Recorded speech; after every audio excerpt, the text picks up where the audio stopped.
We'll hear argument this morning in Case 23-719, Trump versus Anderson. Mr. Mitchell. Mr. Chief Justice, and may it please the Court. The Colorado Supreme Court held that President Donald J. Trump is constitutionally disqualified from serving as president under Section 3 of the 14th Amendment. The Colorado Supreme Court's decision is wrong and should be reversed for numerous independent reasons. The first reason is that President Trump is not covered by Section 3 because the president is not an officer of the United States, as that term is used throughout the Constitution. Officer of the United States refers only to appointed officials, and it does not encompass elected individuals, such as the president or members of Congress. This is clear from the Commissions Clause, the Impeachment Clause, and the Appointments Clause, each of which uses officers of the United States to refer only to appointed and not elected officials. The second reason is that Section 3 cannot be used to exclude a presidential candidate from the ballot, even if that candidate is disqualified from serving as president under Section 3, because Congress can lift that disability after the candidate is elected, but before he takes office. A state cannot exclude any candidate for federal office from the ballot on account of Section 3, and any state that does so is violating the holding of term limits by altering the Constitution's qualifications for federal office. The Colorado Supreme Court's decision is no different from a state residency law that requires members of Congress to inhabit the state prior to Election Day, when the Constitution requires only that members of Congress inhabit the state that they represent when elected. In both situations, a state is accelerating the deadline to meet a constitutionally imposed qualification and is thereby violating the holding of term limits. And in this situation, a ruling from this Court that affirms the decision below would not only violate term limits, but take away the votes of potentially tens of millions of Americans. I welcome the Court's questions. Mr. Mitchell, would you you didn't spend much time on your argument with respect to whether or not Section 3 is self-executing. So would you address that? And in doing that, your argument is that it's not self-executing, but then in that case, what would the role of the state be? Or is it entirely up to Congress to implement the disqualification in Section 3? It is entirely up to Congress, Justice Thomas, and our argument goes beyond actually saying that Section 3 is non-self-executing. We need to say something more than that, because a non-self-executing treaty or a non-self-executing constitutional provision normally can still be enforced by a state if it chooses to enact legislation. The holding of Griffin's case goes beyond even that by saying that a state is not allowed to implement or enforce Section 3 of the 14th Amendment unless and until Congress enacts implementing legislation allowing it to do so. So under Griffin's case, which we believe is correctly decided, the Anderson litigants disagree with us on that point. But if this Court were to adhere to the holding of Griffin's case, there would not be any role for the states in enforcing Section 3 unless Congress were to enact a statute that gives them that authority.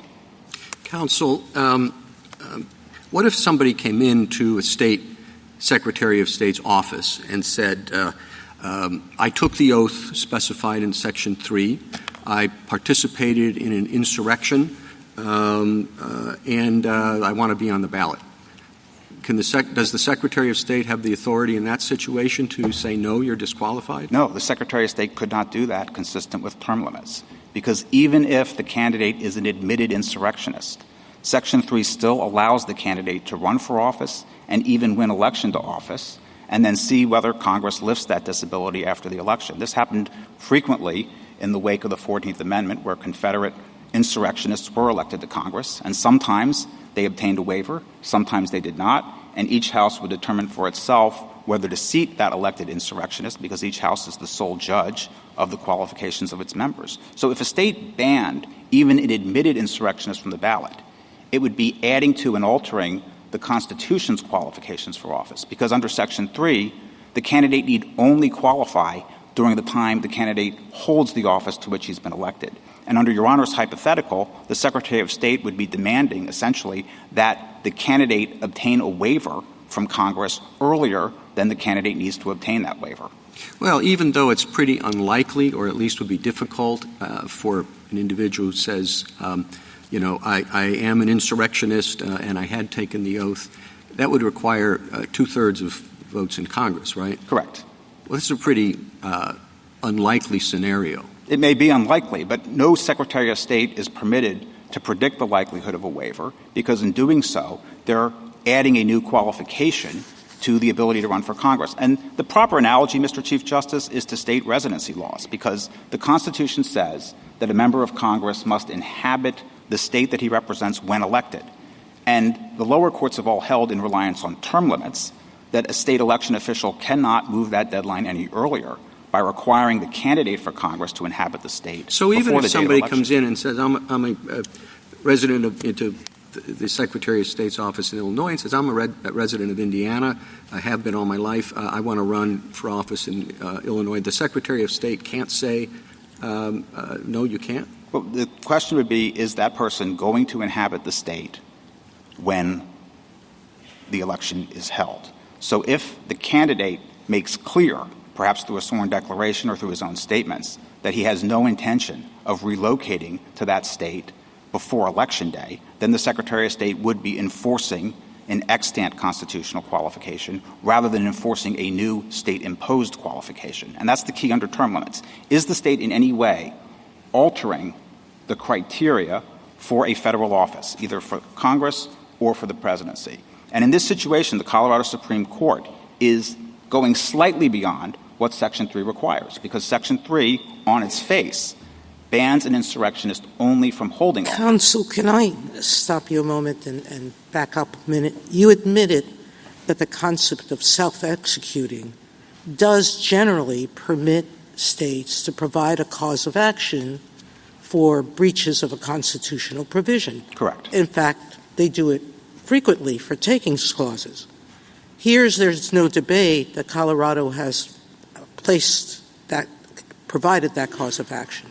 You want to go a step further and say that this, like the treaty clause, requires implementing legislation to permit the state to disqualify an insurrectionist. That's correct. So under Section 3. That's right. So history proves a lot to me and to my colleagues generally. But there's a whole lot of examples of states relying on Section 3 to disqualify insurrectionists for state offices. And you're basically telling us that you want us to go 2 steps further. You want to, maybe 3. You want us to say that self-execution doesn't mean what it generally means. You want us now to say it means that Congress must permit states or require states to stop insurrectionists from taking state office. And so this is a complete preemption in a way that's very rare, isn't it? Well, that's the only thing I would disagree. It's rare under the 14th Amendment. Oh, of course it's rare. This is a one-off situation. And, Your Honor, the only thing it is one-off. I don't disagree with you. But it's not with respect to how we've defined self-executing. We're not asking this Court to redefine the concept of non-self-execution. We were careful in our brief not to rely on that phrase. And Griffin's right, case you are because it's not. That's right. And Griffin's so case. So now the question is a very different one in my mind. I understand what you're relying on, Griffin. Let's just be very clear. Right. Griffin was not a precedential Supreme Court decision. That's correct. All right? It was a circuit court decision by a justice who, when he becomes a justice, writes in the Davies case, he assumed that Jefferson Davis would be ineligible to hold any office, particularly the presidency, and treated, and this is his words, Section 3 as executing itself, needing no legislation on the part of Congress to give it effect. So you're relying on a non-presidential case by a justice who later takes back what he said. But the key point with Griffin's case and why it's an important precedent, despite everything Your Honor said, it is not a precedent of this Court.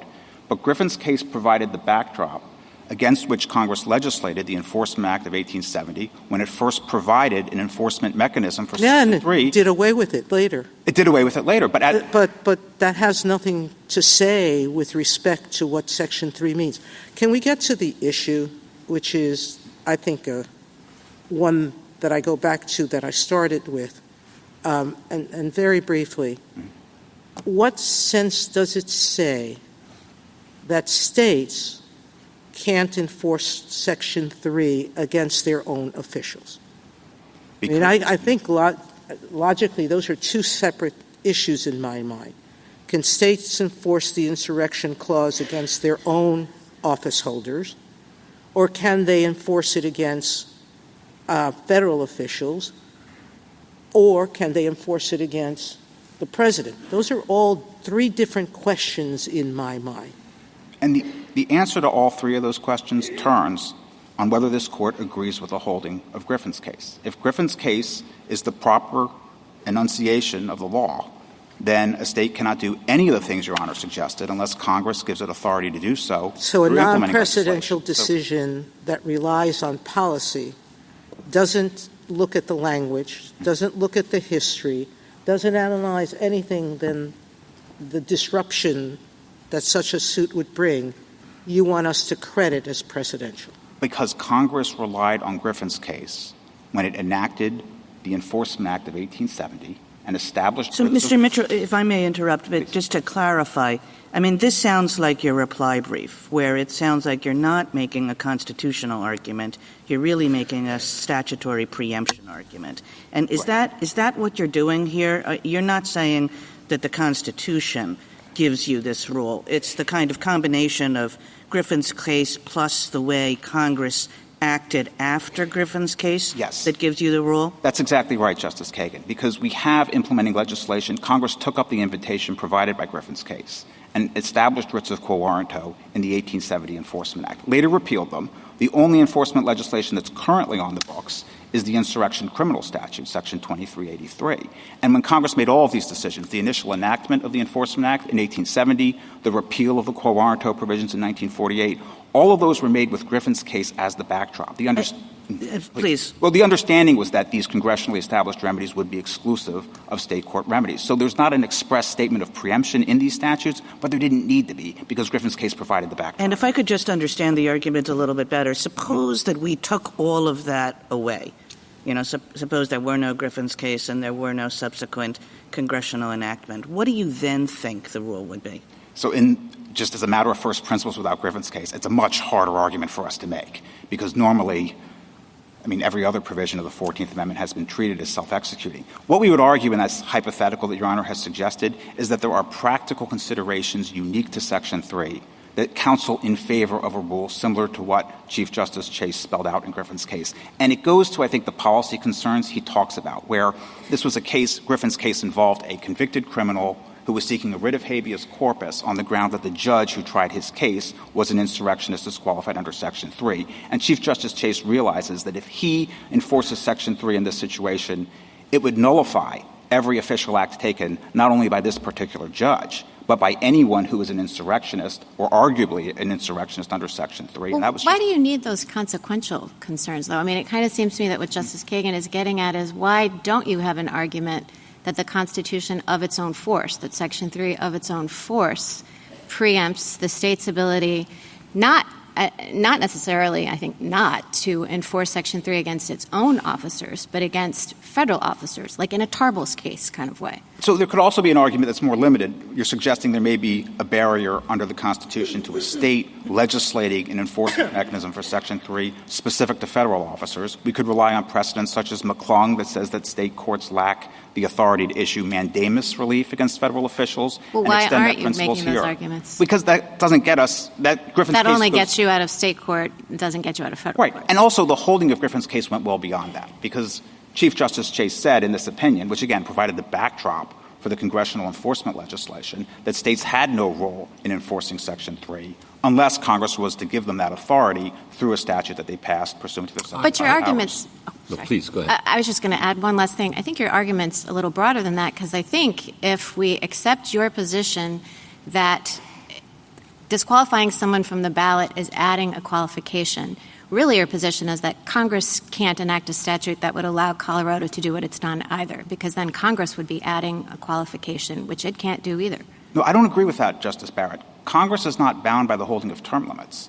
Term limits only prohibits the states from adding additional qualifications or altering the Constitution's qualifications for federal office. It does not purport to restrain Congress. So if Congress were to enact implementing legislation that authorized the states to exclude insurrectionists from the ballot, we believe that would be valid enforcement legislation under Section 3, with an important caveat. There has to be congruence and proportionality under this Court's precedent. So why would that be permissible? Because Section 3 refers to the holding of office, not running for office. And so if a state or Congress were to go further and say that you can't run for the office, you can't compete in a primary, wouldn't that be adding an additional qualification for serving for president? You must have been free from this disqualification at an earlier point in time than Section 3 specifies. I think the answer to your question, Justice Alito, depends on how you interpret the word enforce in Section 5. And some members of this Court, such as Justice Scalia, thought that enforce means you can do nothing more than enact legislation that mirrors the 14th Amendment's self-executing requirements, and you can't go an inch beyond that. That's not the current jurisprudence of this Court. No, well, all right, you have to decide whether it's congruent and proportional, right. And we would get into the question of whether that would be congruent and proportional. Well, let me shift gear a little bit. I take you to argue, and I think this is right, that the term self-executing is a misnomer as applied here. Yes, very often when we use the term, what we're referring to is the proposition that a particular provision of the Constitution or a statute in and of itself creates a private right of action. That's not what the issue is here. No, that's not the issue here, and sometimes the phrase self-executing is used that way. The only thing I would add is sometimes it's used in a different sense. With self-executing treaties or non-self-executing treaties, the issue is whether that treaty has any force as domestic law whatsoever. Right. But I don't see what is gained by using this term, which is used in different contexts, rather than directly addressing what's involved here, which is the question of who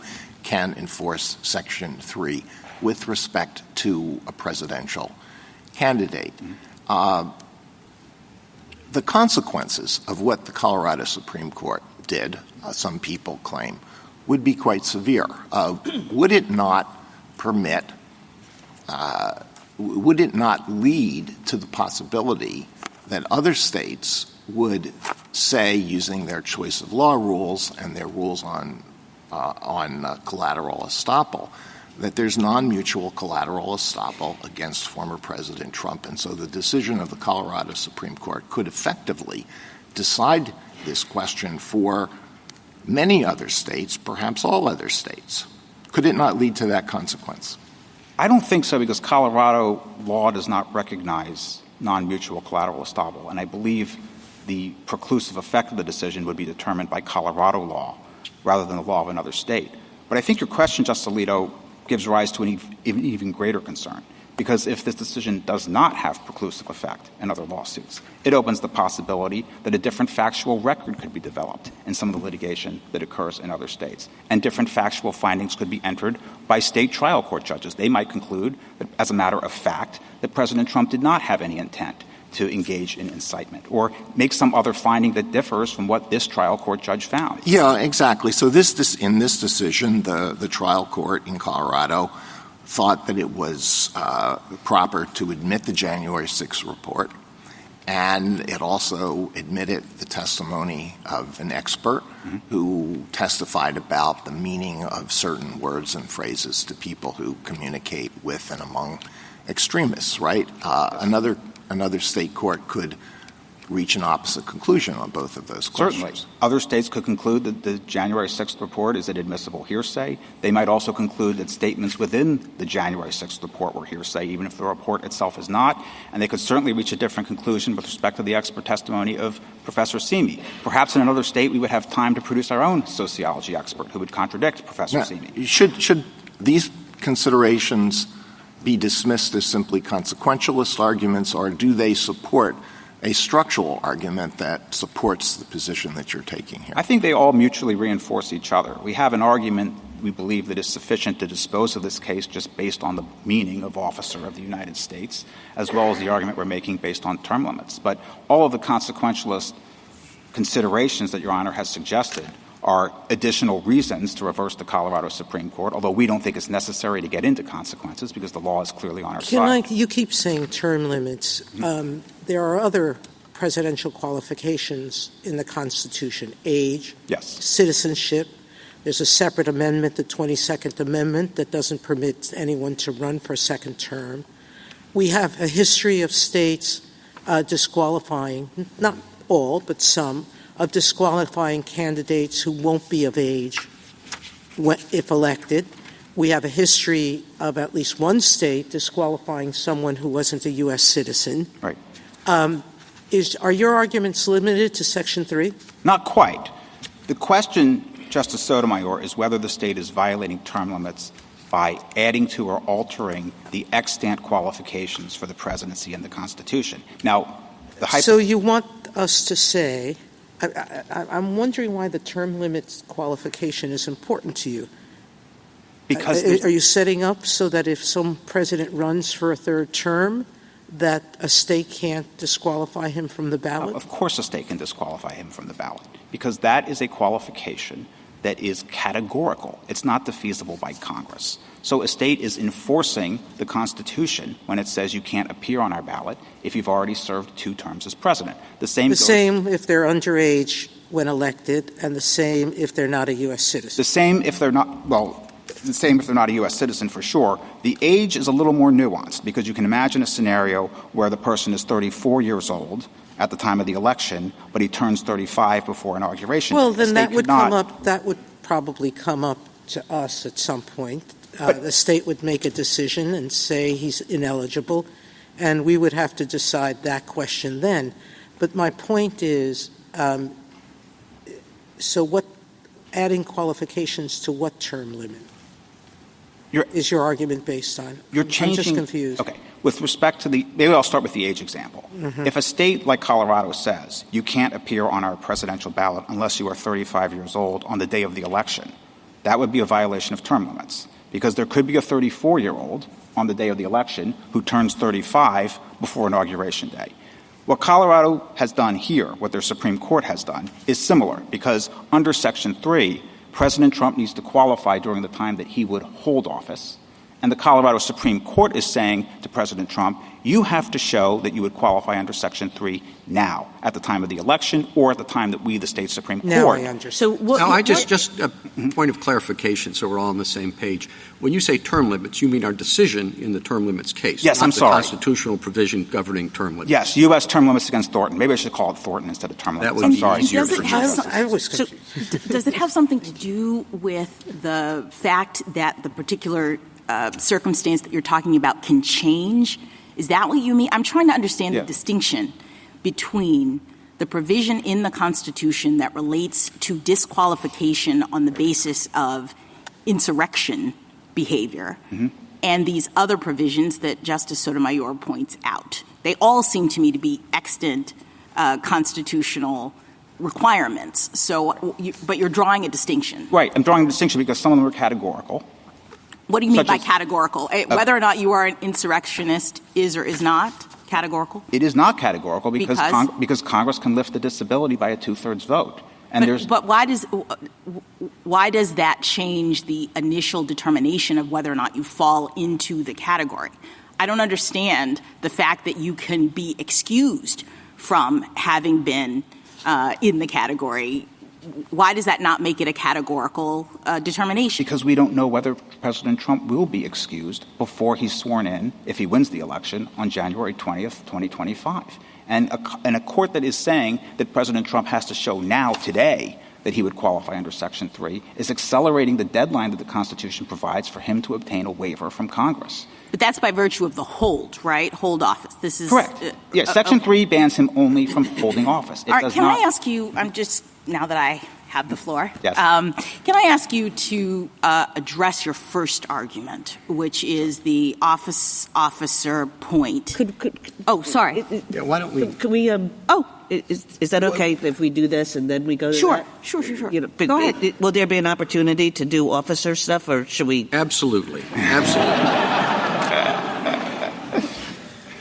I just want to understand. So on this theory, what is the sum total of ways that that Section 3 can be enforced? That somebody out there can say, yes, there's been a former president who engaged or led or participated in an insurrection, and so should be disqualified from office, putting aside the officer argument. Right. What is the sum total of ways that enforcement can happen? So the answer to that question is going to depend on what Your Honor thinks of Griffin's case. So if this court were to affirm the rationale of Griffin's case, then the only way Section 3 could be enforced is through congressional legislation that creates a remedy. So Congress could reinstate the quo warranto provisions that they initially had in the 1870s. Is that your position? Yes, because we believe Griffin's case is correctly decided and should be followed. And how does that fit with a lot of the answers to the questions that we've been given? You said, well, Congress has to have the ability by a two-thirds vote to lift the disqualification. Right.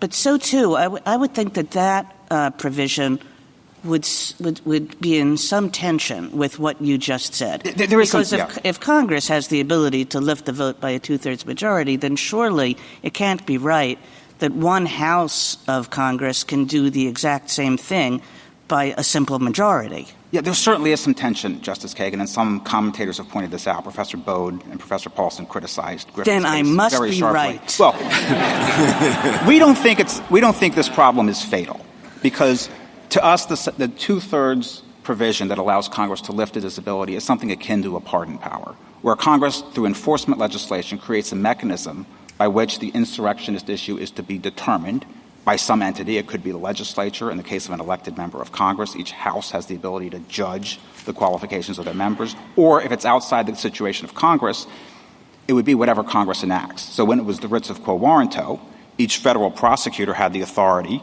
to bring a quo warranto writ against an incumbent official and seek his ouster from office under Section 3. But it was still subject to that amnesty provision in Section 3 of the 14th Amendment. So we do acknowledge the tension, but we don't think that's an insurmountable obstacle. I don't even see why there's a tension. If you analogize the lifting by Congress of the disqualification by a two-thirds vote to a pardon, then surely one would not argue that the fact that the president or governor can pardon someone from a criminal conviction or a criminal offense means that the person couldn't be prosecuted in the first place for the criminal offense. That's right. Right?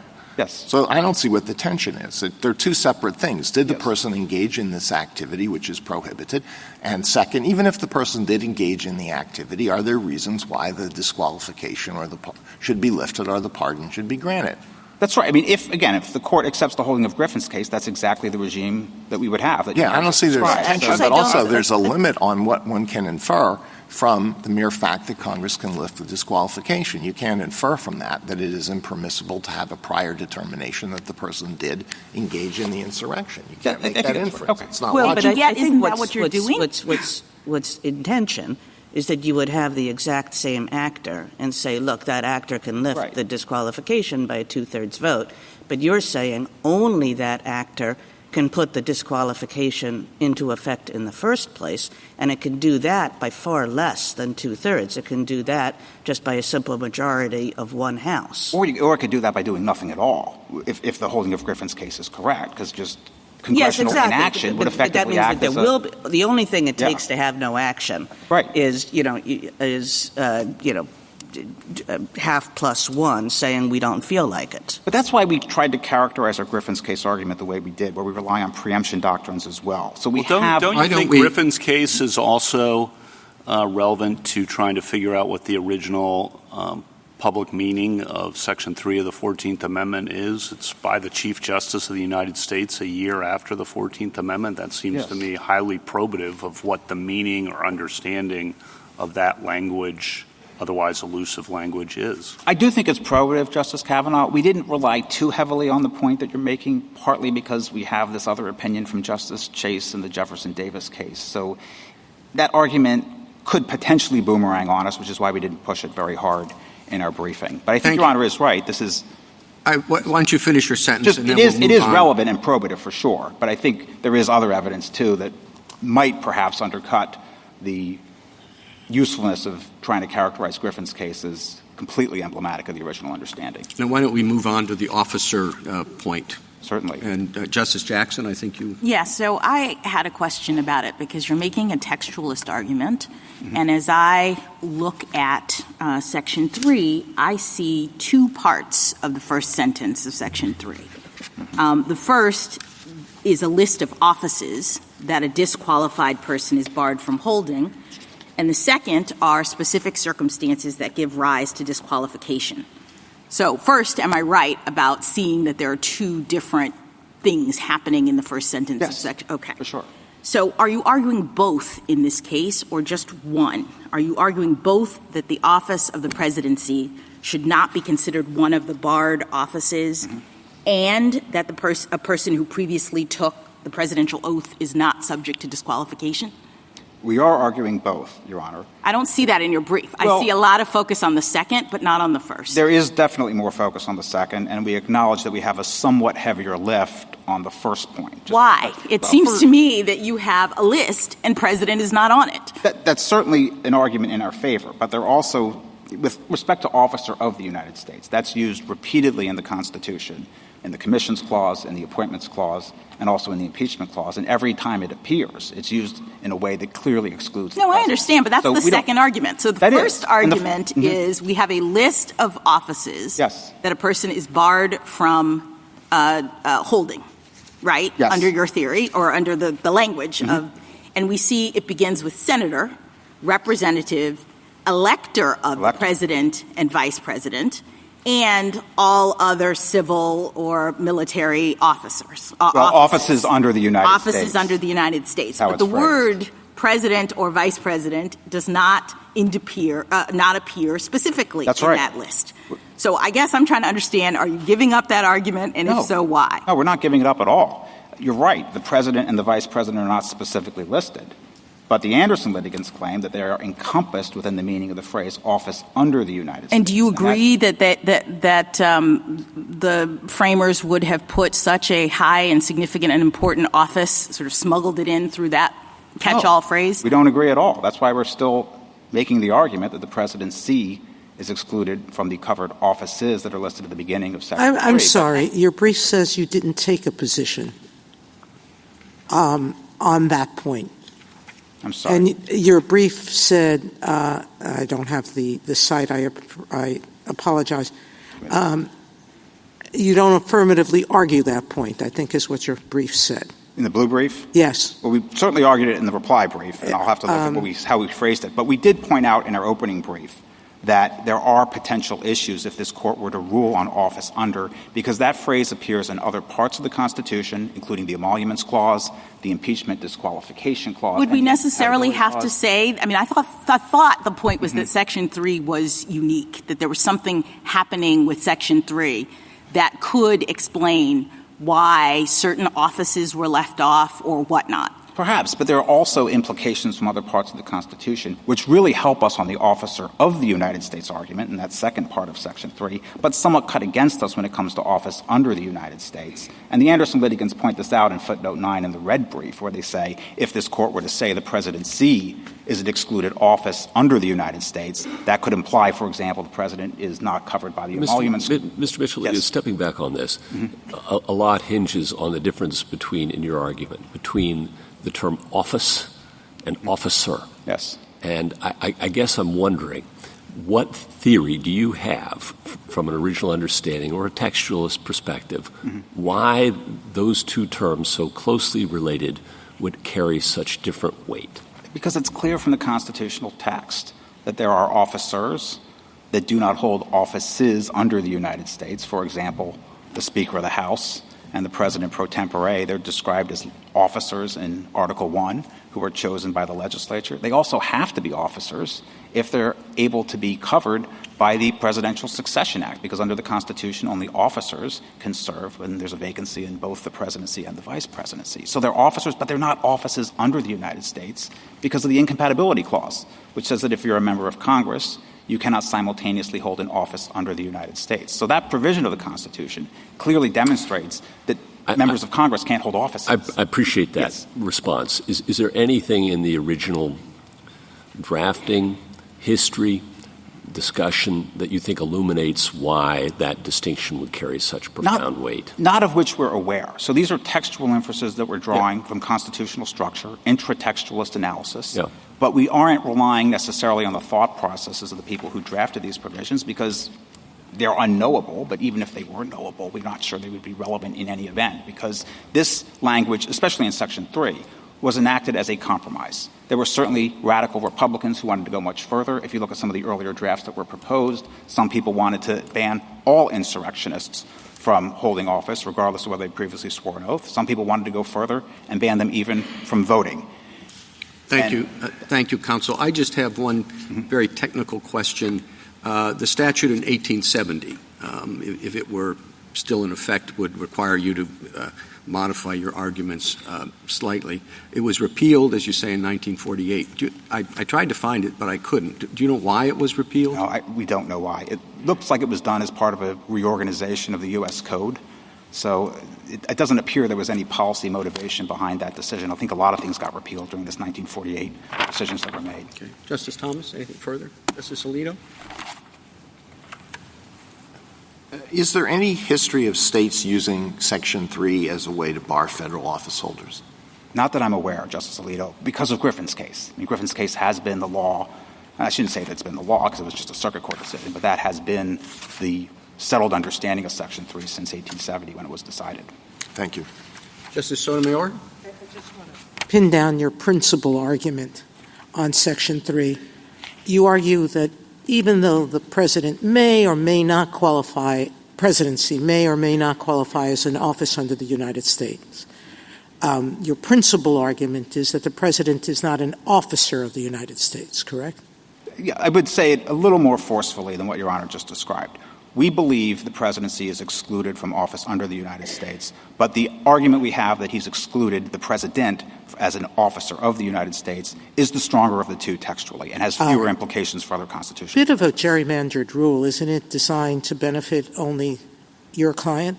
I certainly wouldn't call it gerrymander. That implies nefarious intent. Well, you didn't make it up. I know some scholars have been discussing it, but just so we're clear, under that reading, only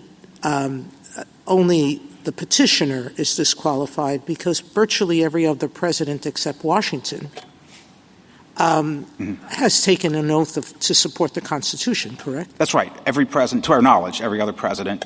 John Adams might also be excluded because he took the oath as a vice president, which is not an officer. But yes, President Biden would certainly be covered. He took the oath as a member of Congress, and that's true of every previous president. Would that be true if we were to hold more narrowly in a reversal that it's not Section 3 that's at issue, but Thornton and others as to whether Section 3 can be enforced by states against the president? That would extend to every presidential candidate, not exactly, our client. not just That's to correct. yours. Yes. Okay. Thank you. Justice Kagan? And if I could just understand, I mean, given that you say you don't have a lot of evidence that the founding or the generation that we're looking at is really thinking about office versus officer of the United States, I mean, it would suggest that we should ask, but is that a rule a sensible one? You know, if they had thought about it, what reason would they have given for that rule? And it does seem as though there's no particular reason, and you can think of lots of reasons for the contrary, to say that the only people who have engaged in insurrection who are not disqualified from office are presidents who have not held high office before. Why would that rule exist? I don't think there is a good rationale, given that this was compromise legislation. And sometimes this happens with statutory compromises and even constitutional compromises. There's an agreed-upon set of words that can pass both houses of Congress. but different legislators may have had goals and motivations. They didn't all get their way. In a compromise, everyone goes away miserable. But this was the text that was settled upon. And it does seem odd that President Trump would fall through the cracks in a sense.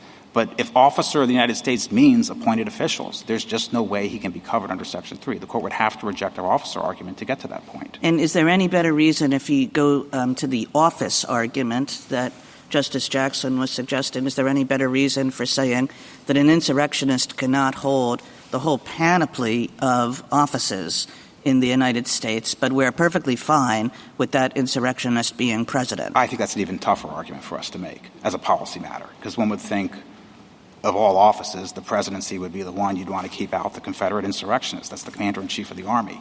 So, again, that's why we're leaning more on the officer of argument than the office under. We're not conceding office under, but we definitely have the stronger textual case and structural case on officer of the United States. Thank you. Thanks. Justice Gorsuch? Respond to some of the specific textual arguments on the officer of with respect to the Appointments Clause, the Impeachment Clause, and some of the others. Yeah, so the way – let's start with the Commission's The ball clause. has been bouncing on that back and forth, and I wanted to see where you landed today. Three different textual inferences that could be drawn from each of those provisions Your Honor just mentioned. But the Commission's clause, I think, is the strongest because it says the President shall, commission all the officers of the United States. Shall is mandatory. All is all-encompassing. And the President doesn't commission himself, and he can't commission himself. So that's one of the first problems. I think the Anderson litigants are trying to say, there's somehow an implied exception there because the President obviously can't commission himself, so we should construe that to mean all officers of the United States besides the President. But you also have members of Congress who are not commissioned by the President, and that's because they're not officers of the United States. So the only sensible distinction that we can see, given the language of the Commission's clause, is that officers of the United States are appointed officials, and elected officials, such as members of Congress, and the President and the Vice President are not. And the Impeachment Clause reinforces that. The President, the Vice President, and all civil officers of the United States shall be removed from office upon impeachment for and conviction of all high crimes and misdemeanors. The President and the Vice President are listed separately from officers of the United States. And then, of course, the Appointments Clause, we know the President is not appointed pursuant to Article 2. Neither is the Vice President. Neither are members of Congress. So they can't be officers either. And how does Article 1, Section 6 fit into this discussion? And this is about officers being in the line of succession? Yes, exactly. Right. So you have to be an officer to be in the line of succession. We have a federal statute that puts the Speaker and the President pro tempore in the line of succession. They are officers, but they're not officers of the United States because they're not subject to impeachment, they're not commissioned by the President, and they're not appointed pursuant to Article 2. So there is this gap between the term officer and the phrase officers of the United States, reinforcing the idea that officers of the United States is a term of art that doesn't refer just to federal office holders, which is what the Anderson litigants are claiming, but refers only to those who are appointed, not to those who are elected. Thank you. Justice Kavanaugh? And just make sure I understand how you're using Griffin's case again. Section 3 refers to insurrection and raises questions about who decides what processes are to be used. That's ratified in 1868. The next year, Chief Justice Chase opines that states do not have the authority, that only Congress has the authority to enforce that. That could be evidence, as you say, of the original public meaning, at least some evidence. Mm-hmm. It's a precedent, although not binding. But your point then is it's reinforced because Congress itself relies on that precedent in the Enforcement Act of 1870 and forms the backdrop against which Congress does legislate. And then, as Justice Alito says, the historical practice for 155 years has been that that's the way it's gone. There haven't been state attempts to enforce disqualification under Section 3 against federal officers in the years since. So whether that's a Federalist 37 liquidation argument, it all reinforces what happened back in 1868, 1869, and 1870. Right. You want to add to that, alter that? No, I think that's exactly right. And the last part you mentioned, Your Honor, is crucial to our argument, that Congress relied on Griffin's case. It provided the backdrop against which they legislated, which is why we should read these extant enforcement mechanisms, and right now the only one left is the Federal Insurrection Statute, 2383, as exclusive of state court remedies. It's a form of implied preemption, almost sea clamor's implicit preemption of other remedies, because Congress made these decisions in explicit reliance on Griffin's case. And if we agree with you on Griffin's case and what you've elaborated on there, that's the end of the case, right? It should be, yes, unless Congress decides to enact a statute, which we can't rule out the A new possibility. statute in addition to 2383. And just to be clear, under 2383, you agree that someone could be prosecuted for insurrection by federal prosecutors and, if convicted, could be or shall be disqualified then from office. Yes, but the only caveat that I would add is that our client is arguing that he has presidential immunity, so we would not concede that he can be prosecuted for what he did on January 6th under 2383. Understood. Asking a question about the theory of 2383. Thank you. Thank you. Justice Barrett? So Griffin's case was a collateral proceeding, so it's habeas relief. Yes. Could Griffin have – so even if Section 3 is not a basis for collateral relief in habeas, which was new at the time, could Griffin have raised at his trial or in direct appeal the argument that Judge Sheffy, you can't legitimately sit or constitutionally sit on my case because you're an insurrectionist and you're disqualified? Could he have won then? No. Why? Not if Griffin's case is correct. So a court would have to reject the rationale of Griffin's case to accept what Your Honor is suggesting. Well, why? Like I said, Griffin's case, I think there's some language that might be a little bit broad, but at bottom, Griffin's case is about a collateral habeas proceeding. And Griffin had brought his case after the fact. He needed a cause of action. Why wouldn't it work in a trial for him to challenge Sheffy's constitutional ability to adjudicate his case? What Griffin's case holds is that only Congress can provide the means of enforcing Section 3. And under Your Honor's hypothetical, Congress has not enacted any such statute that would give Mr. Griffin the right to raise those types of arguments at his trial. So he would have to await legislation from Congress. Okay, let's assume that I disagree with you about the officer argument. So Section 3 covers President Trump.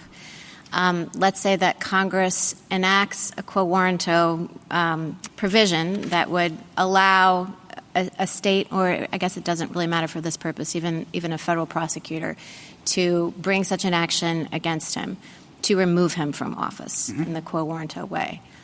Wouldn't that be in some tension with impeachment? He would be extracted from office outside of the process of impeachment. Couldn't then President Trump simply say, well, the only way to get me out of office is the impeachment process and not this quo warranto action? So I don't know how that would play out, because the quo warranto actions that were brought, that I'm aware of, under the 1870 Enforcement Act were brought against state officials. And Your Honor's impeachment hypothetical would apply not only to the president, but any federal officer of the United States. I know. So I don't know how that played out in the courts and whether anyone ever tried to argue that impeachment was the exclusive remedy for Well, I don't think anybody did argue it. I guess what I'm asking is, you said it's Congress's exclusive province. And you also said that it has to apply, after one is holding office, is elected. And I'm asking whether then the implication of your argument is that Congress could not enact such a provision that applied against federal office holders that were covered by Section 3 as opposed to state ones. I believe they could. The impeachment clause says that the president, the vice president, and all civil officers of the United States shall be removed from office upon impeachment and conviction. But it doesn't say that's the only way you can remove them. Congress can defund a position, and effectively it's not quite the same as formal removal. But the other relevant precedent is Stewart against Laird, when the Jeffersonians repealed the Midnight Judges Act and abolished all of these positions for federal judges. And some people thought that was unconstitutional because they thought the only way you could eliminate federal judges was through impeachment. But Chief Justice Marshall upheld that statute. So that, to me, is a relevant precedent showing that impeachment is not the only way to get rid of a federal official. Okay, let me just ask one question, and this is just a point of clarification. Does President Trump have any kind of due process right here? I'm wondering, this kind of goes not to the cause of action point or the preemption point, but more to the question of what procedures he might have been entitled to. You don't make the argument that he was entitled to any, nor did I see the argument that he had any kind of constitutionally protected right to ballot access, so that he was, constitutionally entitled to an opportunity to be heard.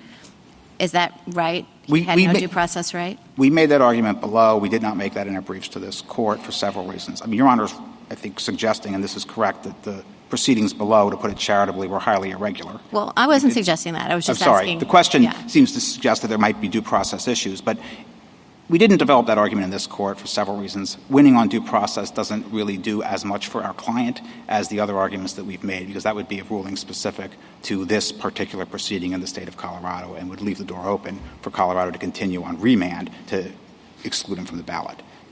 Okay. Thank you. Justice Jackson? To whether the presidency is one of the barred offices, I guess I'm a little surprised at your response to Justice Kagan, because I thought that the history of the 14th Amendment actually provides the reason for why the presidency may not be included. And by that I mean I didn't see any evidence that the presidency was top of mind for the framers when they were drafting Section 3, because they were actually dealing with a different issue. The pressing concern, at least as I see the historical record, was actually what was going on at lower levels of the government.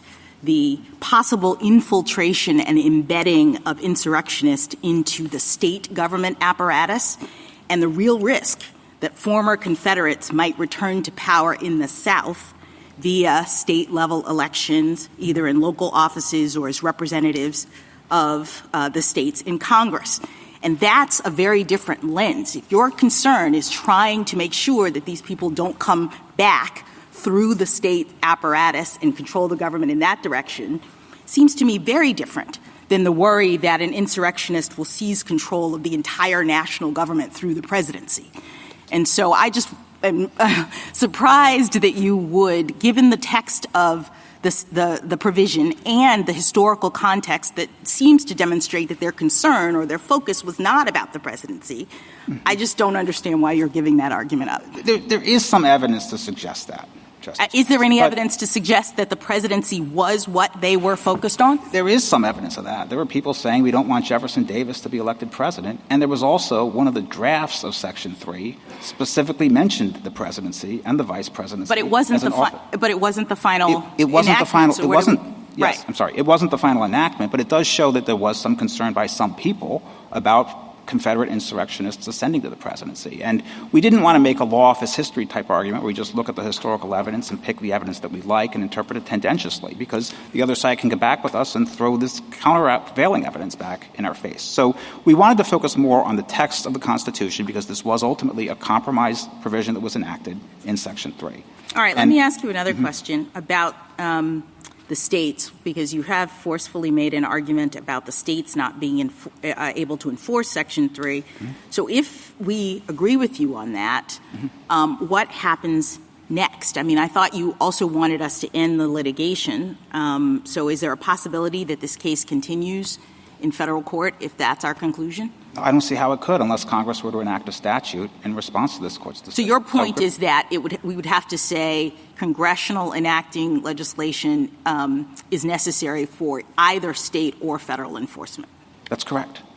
All right. Final question. The Colorado Supreme Court concluded that the violent attempts of the petitioner's supporters in this case to halt the count on January 6th qualified as an insurrection, as defined by Section 3. And I read your opening brief to accept that those events counted as an insurrection, but then your reply seemed to suggest that they were not. So what is your position as to that? We never accepted or conceded in our opening brief that this was an insurrection.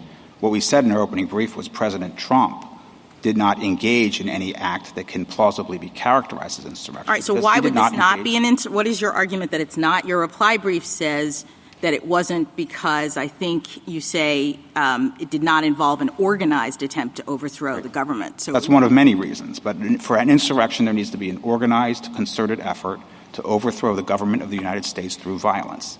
And this so your point is that a chaotic effort to overthrow the government is not an insurrection? No, we didn't concede that it's an effort to overthrow the government either, Justice Jackson. Right? None of these criteria were met. This was a riot.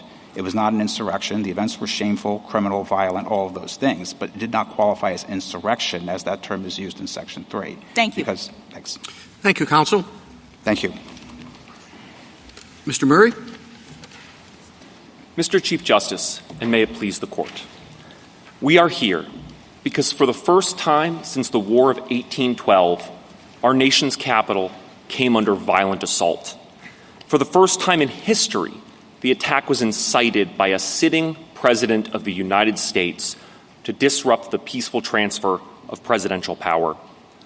By engaging in insurrection against the Constitution, President Trump disqualified himself from public office.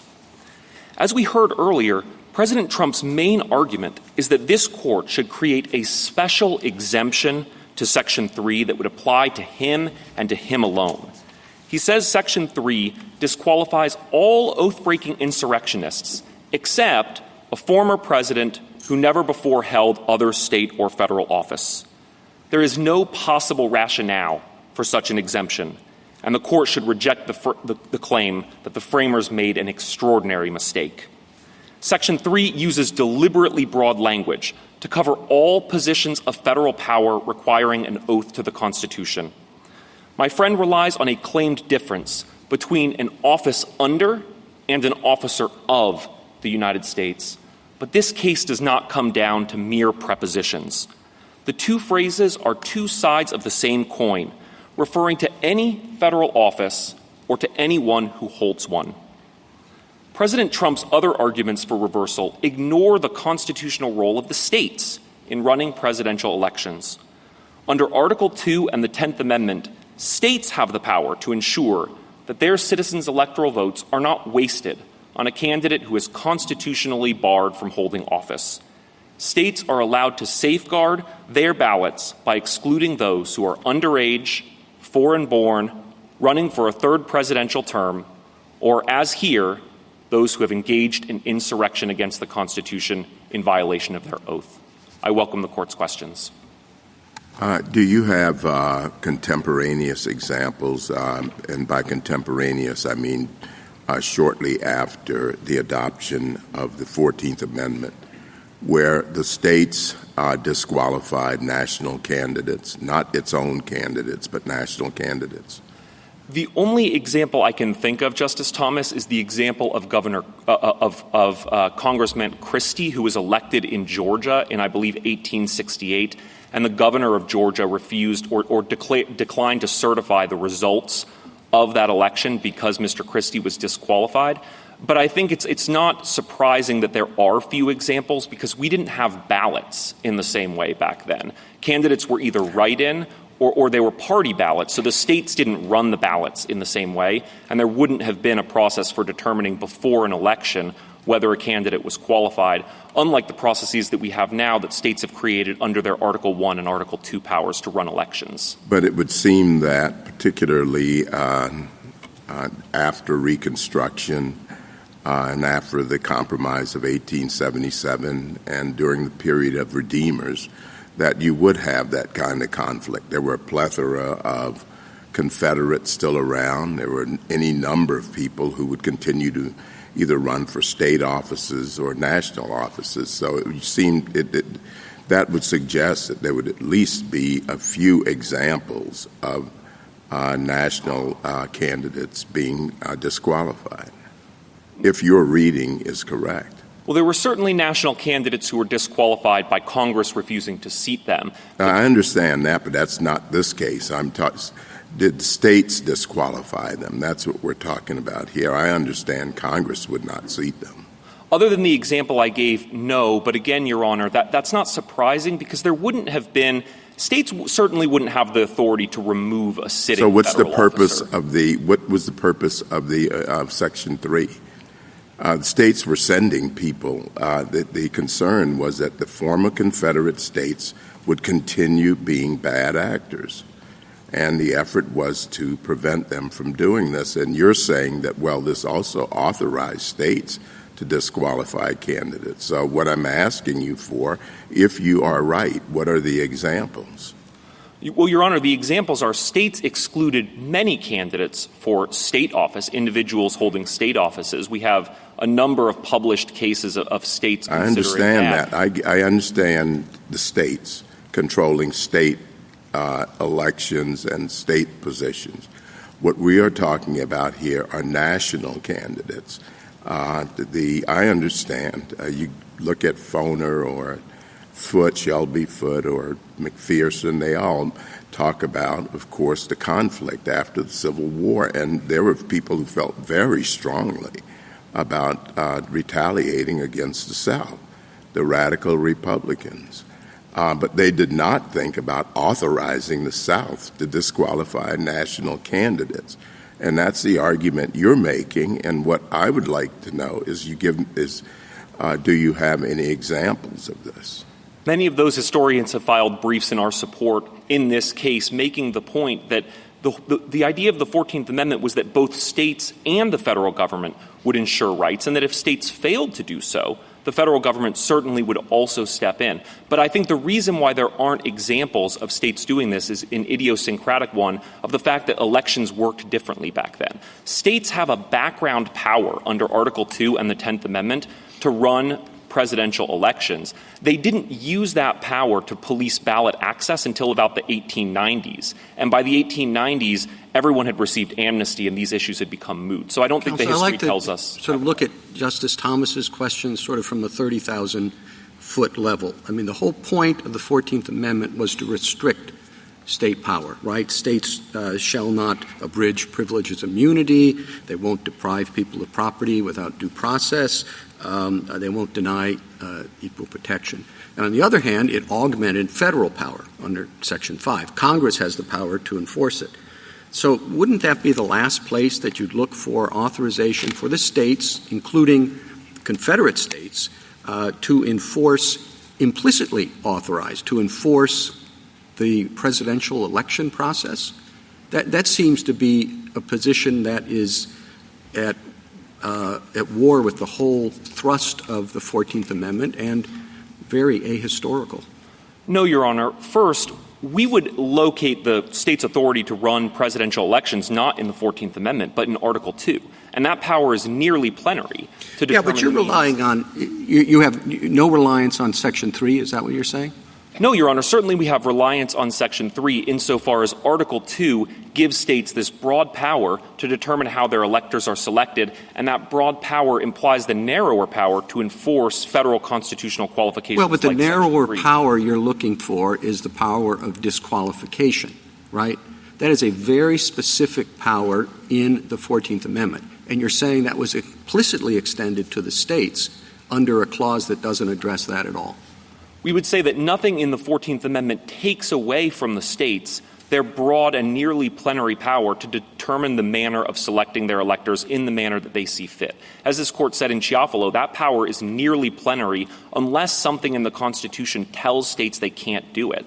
And the structure of the 14th Amendment certainly was intended to expand federal power and certainly to restrict state power in some ways.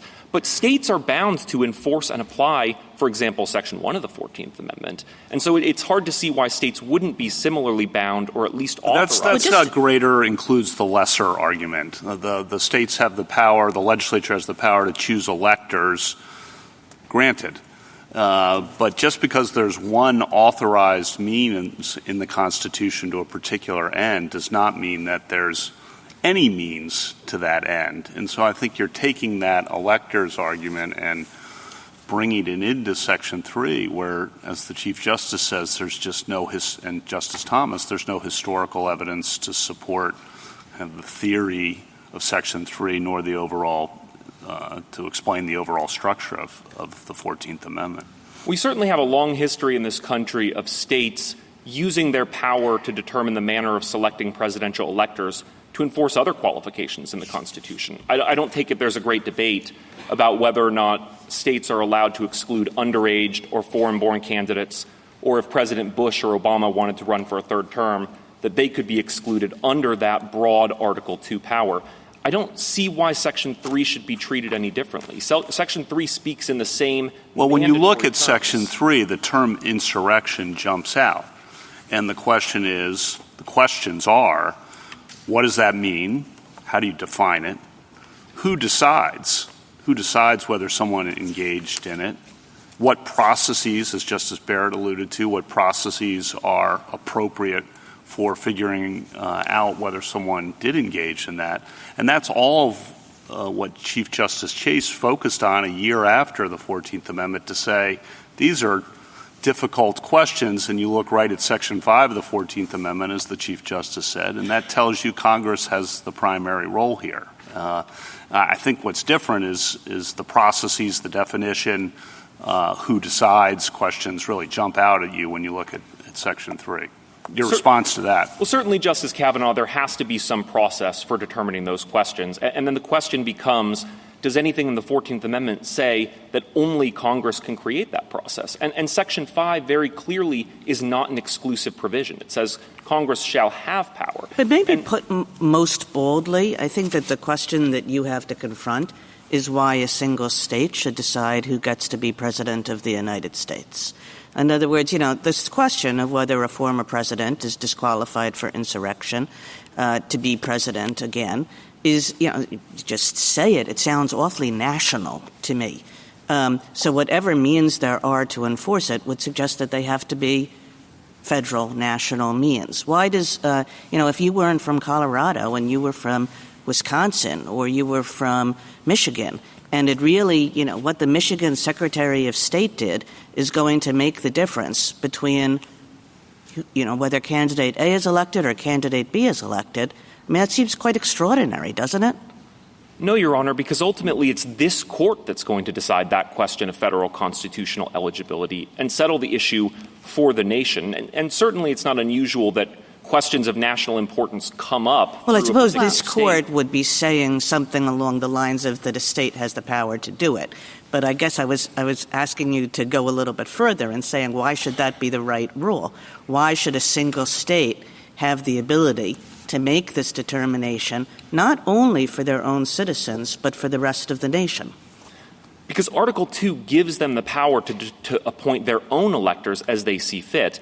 But if they're going to use a federal constitutional qualification as a ballot access determinant, then it's creating a federal constitutional question that then this court decides, and other courts, other states, if this court affirms the decision below, determining that President Trump is ineligible to be president, other states would still have to determine what effect that would have on their own state's law and state procedure. Well, I mean, if we affirmed and we said he was ineligible to be president, yes, maybe some states would say, well, we're going to keep him on the ballot anyway. But I mean, really, it's going to have, as Justice Kagan said, the effect of Colorado deciding. And it's true. I just want to push back a little bit on, well, it's a national thing because this court will decide it. You say that we have to review Colorado's factual record with clear error as the standard of review. So we would be stuck. The first mover state here, Colorado, we're stuck with that record. And, I don't want to get into whether the record, maybe the record is great, but what if the record wasn't? I mean, what if it wasn't a fulsome record? What if, the hearsay rules are, one-offs? Or what if this is just made by the Secretary of State without much process at all? How do we review those factual findings? Why should clear error review apply? And doesn't that just kind of buckle back into this point that Justice Kagan was making, that we made with Mr. Mitchell, too, that it just doesn't seem like a state call? 3 points, Your Honor. The first is that ordinarily, of course, this court reviews factual findings for clear error, but President Trump made the point in his reply brief that sometimes on constitutional questions that require a uniform resolution, this court can do something more like a Bose Corp-style independent review of the factual record. And we would have no objection to that, given that the record here, really the facts that are disputed here are incredibly narrow. The essence of our case is President Trump's own statements that he made in public view for all to see. But then that's saying that in this context, which is very high stakes, if we review the facts essentially de novo, you want us all to just watch the video of the ellipse and then make a decision without any deference to or guidance from lower court fact-finding? That's unusual.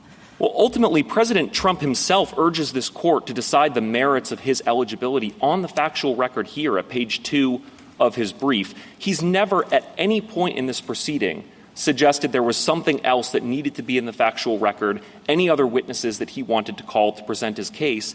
And again, the essence of our case is his own statements, and in particular, his own videotaped statements on the ellipse. Mr. Murray, just to circle back to, I'm sorry to interrupt, but I wanted to, before we left it, I wanted to circle back to where Justice Kagan was.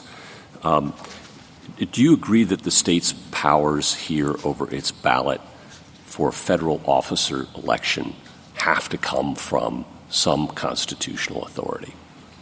Members of this court have disagreed about that. I'm asking you. The majority of this court has said that those powers come from Article 2, but we think that the result is the same whether the court locates it in Article 2 or in a reserved power under the 10th Amendment. But you accept that this court has held. You're not contesting this or asking us to revisit that decision in Thornton or term limits or whatever you want to call it, that it has to come from some federal constitutional authority. No, we are not, Your Honor. Okay. And here we're not talking about the qualifications clause, right? Nobody's talking about whether he's 35 years old or natural born, whatever, right? Not at issue, okay. We're talking about something under the 14th Amendment and Section 3. So that's where you have to find your authority, right? We find our authority in Article 2, in states' plenary power to run their elections. Federal election, but this is for a federal office. It has to come from the Constitution, and you're seeking to enforce Section 3.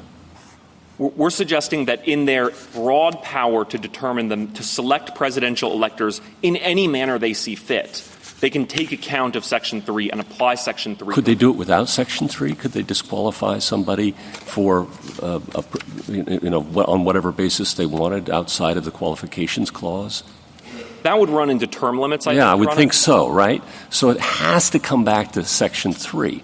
And if that's true, how does that work, given that Section 3 speaks about holding office, not who may run for office? It was a point Mr. Mitchell was making earlier, and I just wanted to give you a chance to respond to it, because it seems to me that you're asking to enforce in an election context a provision of the Constitution that speaks to holding office. So it's different than the qualifications clause, which is all about who can run and then serve, yeah. I don't know that it is different. Okay. Other qualifications for office similarly talk about eligibility for the office. There's nothing unconstitutional about a 30-year-old trying to get on the ballot. Except for this disability can be removed, right, under Section 3. That's what's different about it. So thoughts on that? Well, the fact that there's an extraordinary provision for removing the disability does not negate the fact that the disability exists today, and it's existed since January 6, 2021, when President Trump engaged in insurrection against the Constitution. So were his actions after that date, before he left office, ultra vires? Is that where your theory leads? Well, that would raise the separate question of whether one can collaterally attack the actions of a de facto officer. And that may be the one place in Griffin's case at the very end where we would agree, which is when Justice Chase said, I've talked to my Supreme Court colleagues and we unanimously agree that you can't collaterally attack all official actions of an officer who's in fact holding the position under Section. But just circle back to where we started, right? That this is Section 3, your authority has to come from there, and it's about holding office, and it's a particular kind of disability that can be removed by Congress, and it's the only one like that, right? They can't remove age or citizenship. How should that inform our thoughts about a state's efforts to regulate the ballot for a federal office? The colloquy that my friend had with Justice Alito earlier, I think, is illustrative here. The fact that Congress has an extraordinary removal power does not negate that the disability exists today and exists indefinitely into the future, much like the fact that that the president can pardon somebody for a criminal conviction doesn't make that conviction somehow contingent. And I would note that if President Trump were appointed to an office today, if he were appointed as a state judge, he could not hold that office, which shows that the disability exists now. And the fact that Congress has a power to remove the disability doesn't negate the present qualification, nor does it implicitly bestow on President Trump a constitutional right to run for offices that he cannot hold in violation of state law and state procedure under Article 2. In fact, there was a congressional action to permit Confederate officers or people who supported the Confederacy to hold office before the 14th Amendment, correct? So there must have been a thought that there was a pre-existing disqualification. That's absolutely right. There were a flood of amnesty requests even before Section 3 went into effect because everybody understood at the time that those people would be disqualified the moment that Section 3 was enacted forever unless they received amnesty. Counsel, what do you do with what would seem to me to be plain consequences of your position? If Colorado's position is upheld, surely there will be disqualification proceedings on the other side, and some of those will succeed. Some of them will have different standards of proof. Some of them will have different rules about evidence. Maybe the Senate report won't be accepted in others because it's hearsay. Maybe it's beyond a reasonable doubt, whatever.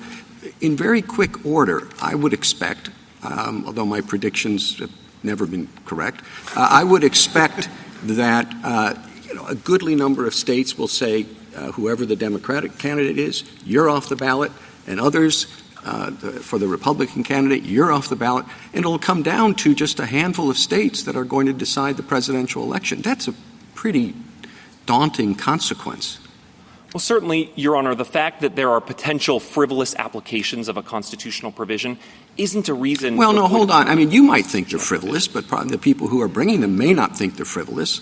Insurrection is a broad term, and if there's some debate about it, I suppose that will go into the decision, and then eventually we would be deciding whether there was an insurrection when one president did something as opposed to when somebody else did something else. And what do? Do we wait until near the time of counting the ballots and sort of go through which states are valid and which states aren't? There's a reason Section 3 has been dormant for 150 years, and it's because we haven't seen anything like January 6th. Since Reconstruction. Insurrection against the Constitution is something extraordinary. It seems to me you're avoiding the question, which is other states may have different views about what constitutes insurrection. And now you're saying, well, it's all right because somebody, presumably us, are going to decide, well, they said they thought that was an insurrection, but they were wrong. And maybe they thought it was right. And we'd have to develop rules for what constitutes an insurrection. Yes, Your Honor. Just like this Court interprets other constitutional provisions, this Court can make clear that an insurrection against the Constitution is something extraordinary. And in particular, it really requires a concerted group effort to resist through violence, not some ordinary application of state or federal law, but the functions mandated by the Constitution. On your point itself. that it's been dormant for 155 years, I think the other side would say the reason for that is Chief Justice Chase's opinion in 1869 in Griffin's case to start, which says that Congress has the authority here, not the states. That's followed up by the Enforcement Act of 1870, in which Congress acts upon that understanding, which is followed, and there's no history contrary in that period, as Justice Thomas pointed out. There's no history contrary in all the years leading up to this of states exercising such authority. I think the reason it's been dormant is because there's been a settled understanding that Chief Justice Chase, even if not right in every detail, was essentially right, and the branches of the government have acted under that settled understanding for 155 years. And Congress can change that. And Congress does have Section 2383, of course, the Insurrection Act criminal statute. But Congress could change it, but they have not in the 155 years in relevant respects for what you want here today, at least. No, Justice Kavanaugh. The reason why it's been dormant is because by 1876, essentially all former Confederates had received amnesty. And we haven't seen anything like an insurrection since then. I'd like to address your point. Well, Can I go to that point? After the Justice Alito? I don't know how much we can infer from the fact that we haven't seen anything like this before and therefore conclude that we're not going to see something in the future. From the time of the impeachment of President Johnson until the impeachment of President Clinton, more than 100 years later, there were no impeachments of presidents. And in fairly short order over the last couple of decades, we've had 3. So I don't know how much you can infer from that. Certainly, but if this Court affirms, this Court can write an opinion that emphasizes how extraordinary insurrection against the Constitution is and how rare that is, because it requires an assault not just on the application of law, but on constitutionally mandated functions themselves, like we saw on January 6th, a coordinated attempt to disrupt a function mandated by the 12th Amendment and essential to constitutional transfer. Well, let me ask you a question about whether the power that you've described as plenary really is plenary. Suppose that the outcome of an election for president comes down to the vote of a single state, how the electors of the vote of a single state are going to vote. And suppose that candidate A gets a majority of the votes in that state, but the legislature really doesn't like candidate A, thinks candidate A is an insurrectionist, so the legislature then passes a law ordering its electors to vote for the other candidate. Do you think the state has that power?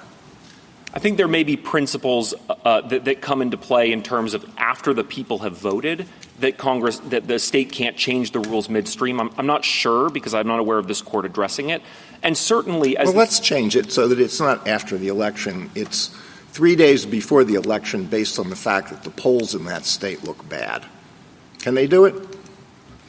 I think they probably could under this court's decision in Chafalo, where this court emphasized that for much of American history, state legislatures picked their own electors and assigned their own electors themselves. But, of course, that would be much more extraordinary than what we have here, which is simple application of normal state ballot access principles to say that we're only going to put on the ballot an individual who is qualified to assume the office. Could I ask you again the question that Justice Gorsuch asked, and to which you responded by citing the de facto officer doctrine? But suppose we look at that going forward rather than judging the validity of an act committed between the time when a president allegedly engages in an insurrection and the time when the president leaves office. During that interim period, would it be lawful for military commanders and other officers to disobey orders of the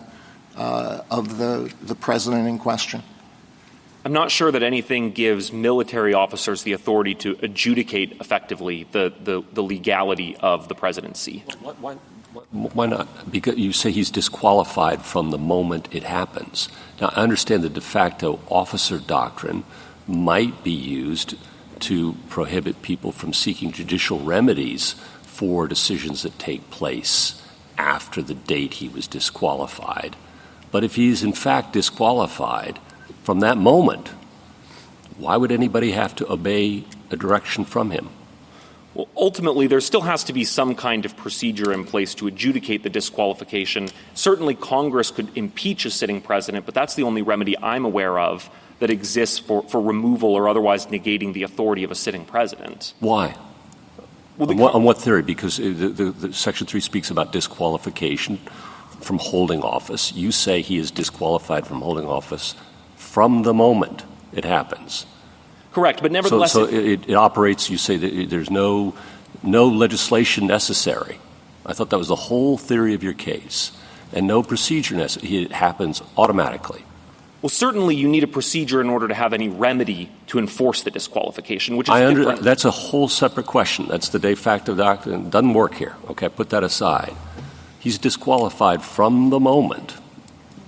Self-executing. Done. And I would think that a person who would receive a direction from that person, the president, former president in your view, would be free to act as he or she wishes without regard to that individual. I don't think so, because I think, again, the de facto officer doctrine would nevertheless come into play to say this is the No, de facto, that doesn't work, Mr. Murray, because de facto officer is to ratify the conduct that's done afterwards and insulate it from judicial review. Put that aside. I'm not going to say it again. Put it aside. Okay? I think Justice Alito is asking a very different question, a more pointed one, and more difficult one for you, I understand. But I think it deserves an answer. On your theory, would anything compel a lower official to obey an order from, in your view, the former president? I'm imagining a situation where, for example, a former president was a president was elected and they were 25 and they were ineligible to hold office, but nevertheless they were put into that office. No, we're talking about Section 3. Please don't change the hypothetical, okay? Please don't change the hypothetical. I know I like doing it too, but please don't do it. Okay? Well, the point I'm trying to make is he's disqualified from the moment he committed an insurrection, whoever it is, whichever party, that happens. Boom. It happened. What would compel... I'm not going to say it again, so just try and answer the question. If you don't have an answer, fair enough, we'll move on. What would compel a lower official to obey an order from that individual? Because ultimately we have statutes and rules requiring chains of command. The person is in the office, and even if they don't have the authority to hold the office, the only way to get someone out of the office of the presidency is impeachment. And so I think if you interpreted Section 3 in light of other provisions in the Constitution like impeachment, while they hold office, impeachment's the only way to validate that they don't have the ability to hold that office and should be removed. Mr. Murray, can I just ask you about something Justice Kagan brought up earlier, which is the concern about uniformity and the lack thereof if states are permitted to enforce Section 3 in presidential elections. And I guess I didn't really understand your argument or your response to her about that. Well, certainly if Congress is concerned about uniformity, they can provide for legislation and they can preempt state legislation. Yes, but you say that's not necessary. But it's not necessary. In the absence of federal enforcement legislation, these questions come up to this court in the same way that other federal questions come up to this court, which is that a state adjudicates them. If the state hasn't provided sufficient process to comport with due process, a notice, and opportunity to be heard, one can make those challenges. But assuming, as here, we have a full evidentiary record, an opportunity to present evidence. No, I understand that we could resolve it so that we have a uniform ultimate ruling on it.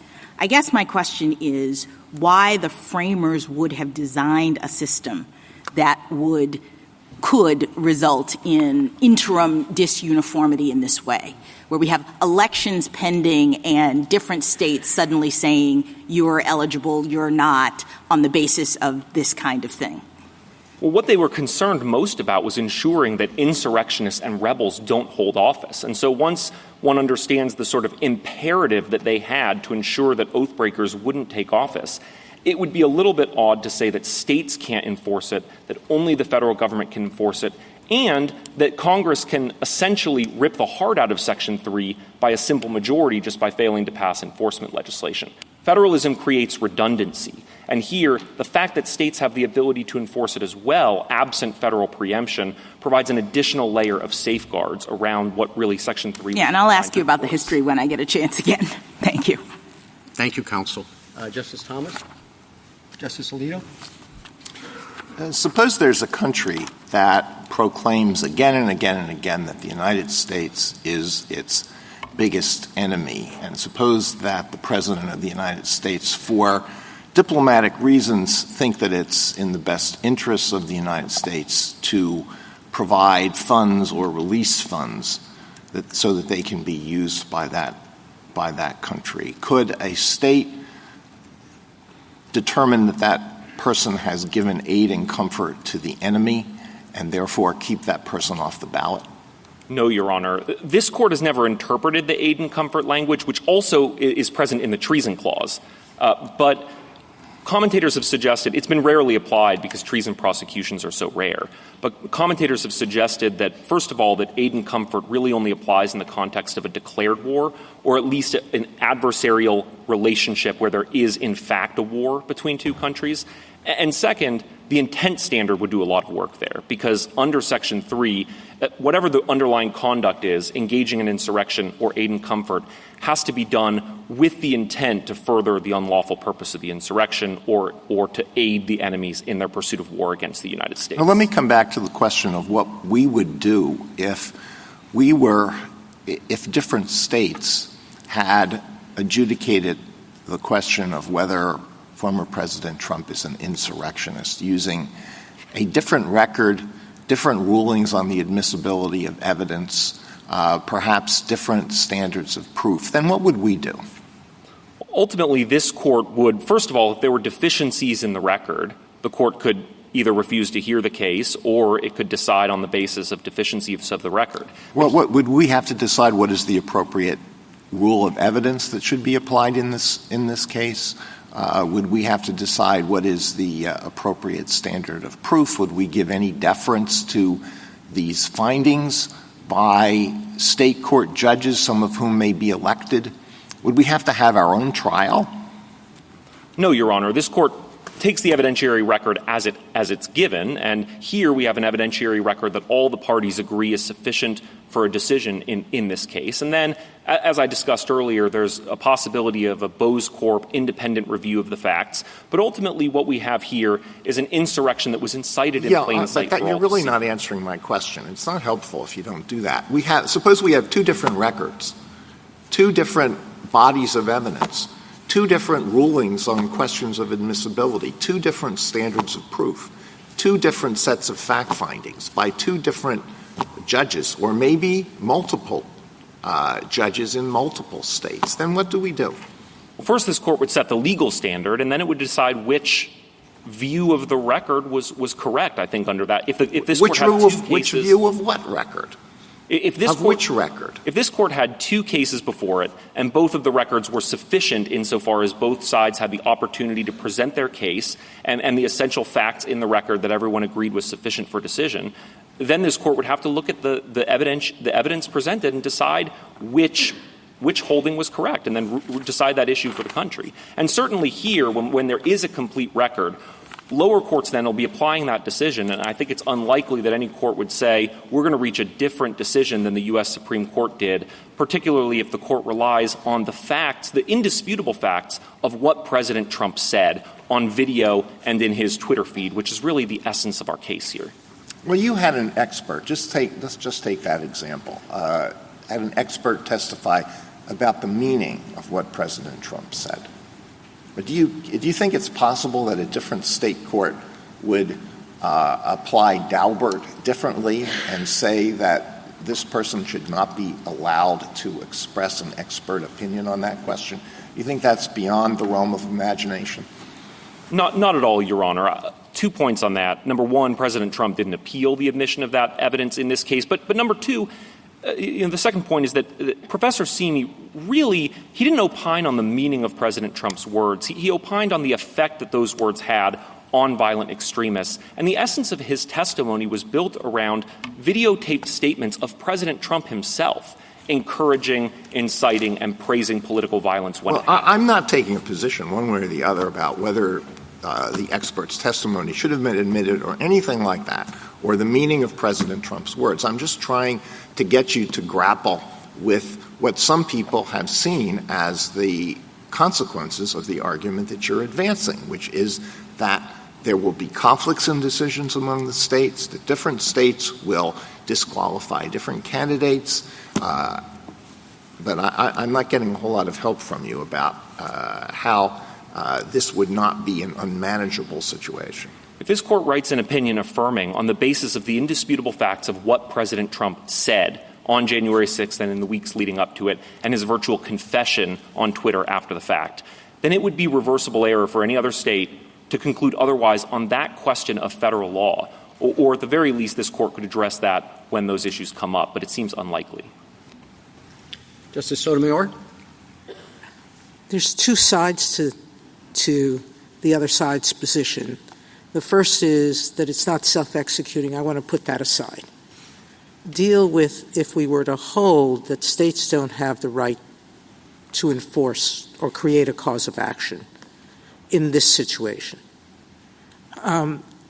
They want the flip to say that no, but even Congress can't do it because they need implementing legislation.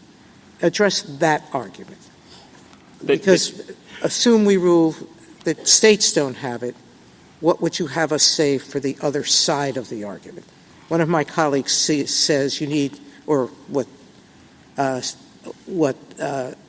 not then Chief Justice, but Circuit Court Justice Chase said, which is that somehow you need implementing legislation, like the 1870 Act. You seem to say that's not true because they could decide not to seat a candidate, etc. So I don't know that legislation is necessary. And certainly there are historical examples of members of Congress under Congress's Article 1 power to judge the qualifications of its members, of members of Congress refusing to seat ineligible candidates under Section 3 who have won election. In the context of the presidency, I think it would create a number of really difficult issues if the court says there's no procedure for determining President Trump's eligibility until after the election. And then what happens when members of Congress on January 6th, when they count the electoral votes, say we're not going to count electoral votes cast for President Trump because he's disqualified under Section 3 under the Electoral Count Reform Act. A number of the amicus briefs, such as those of Professor Ginsburg, Hassan, and Foley, have made the point that that is kind of a disenfranchisement and constitutional crisis in the making, and is all the more reason to address those issues now in a judicial process on a full evidentiary record so that everybody can have certainty on those issues before they go to the polls. Justice Kagan? Mr. Murray, you relied on the state's extensive powers under the Electors Clause. You talked about the states having a role in enacting, typical ballot access provisions. I guess, it strikes me that we've put some limits on that, and I'll just give you Anderson versus Celebrezzi as an example of that, where we said, in fact, states are limited in who they can take off a ballot. And that was a case about minor party candidates. But the reason was that one state's decision to take a candidate off the ballot affects everybody else's rights. And we talked about the pervasive national interest in the selection of candidates for national office. We talked about how an individual state's decision would have an impact beyond its own borders. So if that goes for minor political party candidates, why doesn't it go a fortiori for the situation in this case? Well, certainly constitutional principles like Section 3 apply to everybody, but in Calabresi, the issue there was a First Amendment question. And certainly there's no doubt that states' exercise of their power under Article 2 is constrained by First Amendment principles. And in that case, the state law deadlines for when a minor party candidate got on the ballot just came too soon to be reactive to what major parties had done and therefore risk disenfranchising people who were disillusioned with who the major parties had picked. And it raised First Amendment problems. Here there's no real First Amendment problem, and a state is just trying to enforce an existing qualification that's baked into our constitutional fabric. Yeah, I guess, it did come up in the First Amendment, but there's a broader principle there, and it's a broader principle about who has power over certain things in our federal system. And, within our federal system, states have great power over many different areas, but that there's some broader principle about that there are certain national questions where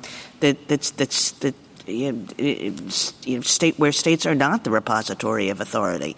And I took a lot, First Amendment, not First Amendment, a lot of Anderson's reasoning is really about that. Like, what's a state doing deciding who gets to, who other citizens get to vote for president? Colorado is not deciding who other states get to vote for president. It's deciding how to assign its own electors under its Article 2 power. And the Constitution grants them that broad power. Well, but the effect of that is obvious, yes? No, Your Honor, because different states can have different procedures. Some states may allow insurrectionists to be on the ballot. They may say, we're not looking past the papers. We're not going to look into federal constitutional questions. It's the sort of even in this election cycle, there are candidates who are on the ballot in some states, even though they're not natural-born citizens, and off the ballot in other states. And that's just a function of states' power to enforce, to preserve their own electors and avoid disenfranchisement of their own citizens. Thank you. Justice Gorsuch? I haven't had a chance to talk about the officer point, and I just want to give you an opportunity to do that. Mr. Mitchell makes the argument that, particularly in the Commissions Clause, for example, all officers are to be commissioned by the president. Seems to be all-encompassing, that language. And I'm curious your response to that. And along the way, if you would, I poked a little bit at the difference between office and officer in the earlier discussion, you may recall. But I think one point your friends on the other side would make is, well, that's just how the Constitution uses those terms. So, for example, we know that the President pro tem of the Senate and the Speaker of the House are officers of the United States because the Constitution says they are. But we also know that they don't hold an office under the United States because of the incompatibility clause that says they can't. So maybe the Constitution to us today, to a lay reader, might look a little odd in distinguishing between office and officer, not prepositions, nouns, but distinction. But maybe that's exactly how it works. Thoughts? Well, I'd start with the idea that the meaning of officer in the 1780s was the same meaning that it has today, which is a person who holds an office.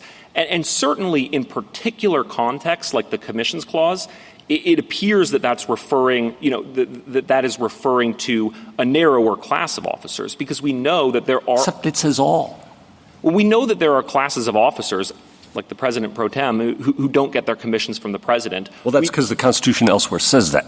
We know that the Appointments Clause refers to a class of officers who get their appointment from the Constitution itself, rather than from presidential appointment. People who get their commissions from the President himself are not commissioned by the President. And so if you read the Appointments Clause in line with the Commissions Clause, then the Commissions Clause is really talking about the President's power. If one needs a commission, it's the President who grants it.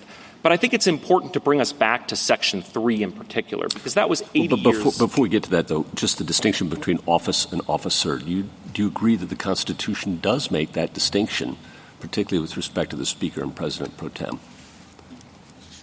The Constitution makes that distinction, but at least in Section 3, an officer of the United States is a person who swears an oath and holds an office. Now, the President pro tem and the Speaker of the House, they don't swear a constitutional oath in that capacity. They swear a constitutional oath if they are a senator or representative in Congress in that separate non-official capacity.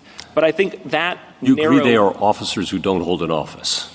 They're officers who may hold an office but don't swear an oath under Article 6 in that official capacity. Well, how can they hold an office under the incompatibility clause? It says they can't. Well, I think that's a fair point, and I think that may be an exception to the general rule, and one might consider them perhaps officers of the House and Senate because they are appointed by those bodies and preside over those bodies. Well, no, the Constitution says they're officers of the United States. So there are some instances when you have an officer but not an office. Those may be an exceptional circumstance, okay. But I would... Thank you. You're welcome. Justice Kavanaugh? The concerns of some question have been the states having such power over a national office, other questions about the different states having different standards of proof. And they seem underscored by this case, at least the dissenting opinion below. Justice Sommore said, I've been involved in the justice system for 33 years now, and what took place here doesn't resemble anything I've seen in a courtroom, end quote. And then added, quote, what transpired in this litigation fell woefully short of what due process demands, end quote. Now, I don't know whether I agree or not. I'm not going to take a position on that. But the fact that someone's complaining not about the bottom line conclusion, but about the very processes that were used in the state would seem to, and that would be permitted, seems to underscore the concerns that have been raised about state power. Just wanted to give you a chance to address that because that was powerful language. Again, not disagreeing about the conclusion, but about the very fairness of the process. Yes, Your Honor, but that language was, with respect to Justice Sommore, just not correct. President Trump had a 5-day trial in this case. He had the opportunity to call any witnesses that he wanted. He had the opportunity to cross-examine our witnesses. He had the opportunity to testify if he wanted to testify. And, of course, the process was expedited because ballot access decisions are always on a fast schedule. But in this whole case, from the trial court all the way up to this court, President Trump has never identified a single process other than expert depositions that he wanted to have that he didn't get. He had the opportunity for fact witness depositions. He had the opportunity to call witnesses remotely. He didn't use all of his time at trial. There was ample process here, and this is how ballot access determinations in election cases are decided all the time. Okay. Second question. Some of the rhetoric of your position, I don't think it is your position, but some of the rhetoric of your position seems to suggest unless the states can do this, no one can prevent insurrectionists from holding federal office. But obviously Congress has enacted statutes, including one still in effect, Section 2383 of Title 18, prohibits insurrection. It's a federal criminal statute. And if you're convicted of that, it says, shall be disqualified from holding any office. And so there is a federal statute on the books, but President Trump has not been charged with that. So what are we to make of that? Two things, Your Honor. Section 2383 was initially enacted about 6 years before Section 3. It wasn't meant as implementing legislation related to Section 3. And I would emphasize that By the time that Section 3 was ratified, most Confederates had already received criminal pardons. I guess the question's a little bit different, which is if the concern you have, which I understand, is that insurrectionists should not be able to hold federal office, there is a tool to ensure that that does not happen, namely federal prosecution of insurrectionists. And if convicted, Congress made clear you are automatically barred from holding a federal office. That tool exists, you agree, and could be used, but has not, could be used against someone who committed insurrection. You agree with that? That's absolutely right, Your Honor. But I would just make the point that the framers of Section 3 clearly understood that criminal prosecutions weren't sufficient because oftentimes insurrectionists go unpunished, as was the case in the Civil War, and that the least we can do is impose a civil disqualification penalty so that even if we don't have the stomach to throw someone in jail. Well, they had the quo warranto provision that was in effect then from 1870 until 1948, but then obviously that dropped out and hasn't been seen as necessary since then. Last question. In trying to figure out what Section 3 means, and to the extent it's elusive language or vague language, what about the idea that we should think about democracy, think about the right of the people to elect candidates of their choice, of letting the people decide, because your position has the effect of disenfranchising voters to a significant degree. And should that be something, does that come in when we think about should we read Section 3 this way or read it that way? What about the background principle, if you agree, of democracy? I'd like to make 3 points on that, Justice Kavanaugh. The first is that constitutional safeguards are for the purpose of safeguarding our democracy, not just for the next election cycle, but for generations to come. And second, Section 3 is designed to protect our democracy in that very way. The framers of Section 3 knew from painful experience that those who had violently broken their oaths to the Constitution couldn't be trusted to hold power again because they could dismantle our constitutional democracy from within. And so they created a democratic safety valve. President Trump can go ask Congress to give him amnesty by a 2/3 vote. But unless he does that, our Constitution protects us from insurrectionists. And third, this case illustrates the danger of refusing to apply Section 3 as written, because the reason we're here is that President Trump tried to disenfranchise 80 million Americans who voted against him, and the Constitution doesn't require that he be given another chance. Thank you. Justice Barrett? So the general rule is that absent rare circumstances, state courts and federal courts share authority. State courts have authority to enforce the Constitution, but there are certain limits to that, certain situations in which the Constitution itself preempts the state's ability to resolve constitutional questions. And, Tarbell's case is one, and you said earlier that once a president is elected, you accepted that a state couldn't do anything about that. Like Colorado couldn't enact its own, say, quo warranto provision and then use it to get the Secretary of State or the President or anyone else out of office.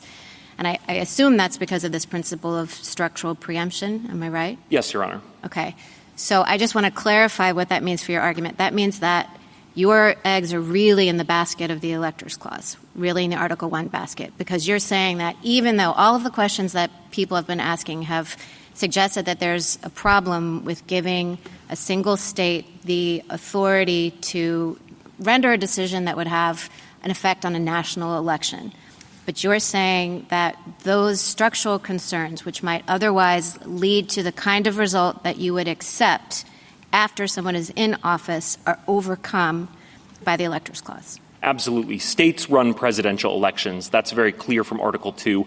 Once states have selected the electors and the electors have voted, states have no more power over the candidate who has been then nominated for president. But until then, the states do have the power to adjudicate those issues. Thank you. Justice Jackson? So when I asked you earlier about the uniformity concern and the troubling potential disuniformity of having different states enforce Section 3 with respect to presidential elections, you seem to point to history in a certain way. You said, I think, that the framers actually envisioned states enforcing Section 3, at least in some circumstances where there were insurgents and Confederates. And I guess in my view of the history, I'm wondering really whether presidential elections were such a circumstance, that the framers actually envisioned states enforcing Section 3 with respect to presidential elections as opposed to senatorial elections, representatives, the sort of more local concerns. So can you speak to the argument that really Section 3 was about preventing the South from rising again in the context of these sort of local elections as opposed to focusing on the presidency? Well, 2 points on that, Justice Jackson. First is that, as I discussed earlier, there isn't the same history of states regulating ballot access at this time. So ballot access rules to restrict presidential candidates wouldn't have existed. They wouldn't have been raised one way or another. Right, but I'm not making a distinction between ballot access and anything else. Understood, yeah. but the more broad point I want to make is that what is very clear from the history is that the framers were concerned about charismatic rebels who might rise through the ranks up to and including the presidency of the United States. But then why didn't they put the word president in the very enumerated list in Section 3? The thing that really is troubling to me is I totally understand your argument, but they were listing people that were barred, and president is not there. And so I guess that just makes me worry that maybe they weren't focusing on the president. And, for example, the fact that electors of vice president and president are there suggests that really what they thought was if we're worried about the charismatic person, we're going to bar insurrectionist electors, and therefore that person is never going to rise. This came up in the debates in Congress over Section 3, where Reverdy Johnson said, why haven't you included president and vice president in the language? And Senator Morrill responds, we have. Look at the language, any office under the United States. Yes, but doesn't that at least suggest ambiguity? And this sort of ties into Justice Kavanaugh's point. In other words, we had a person right there at the time saying what I'm saying. The language here doesn't seem to include president. Why is that? And so if there's an ambiguity, why would we construe it to, as Justice Kavanaugh pointed out, against democracy? Well, Reverdy Johnson came back and agreed with that reading.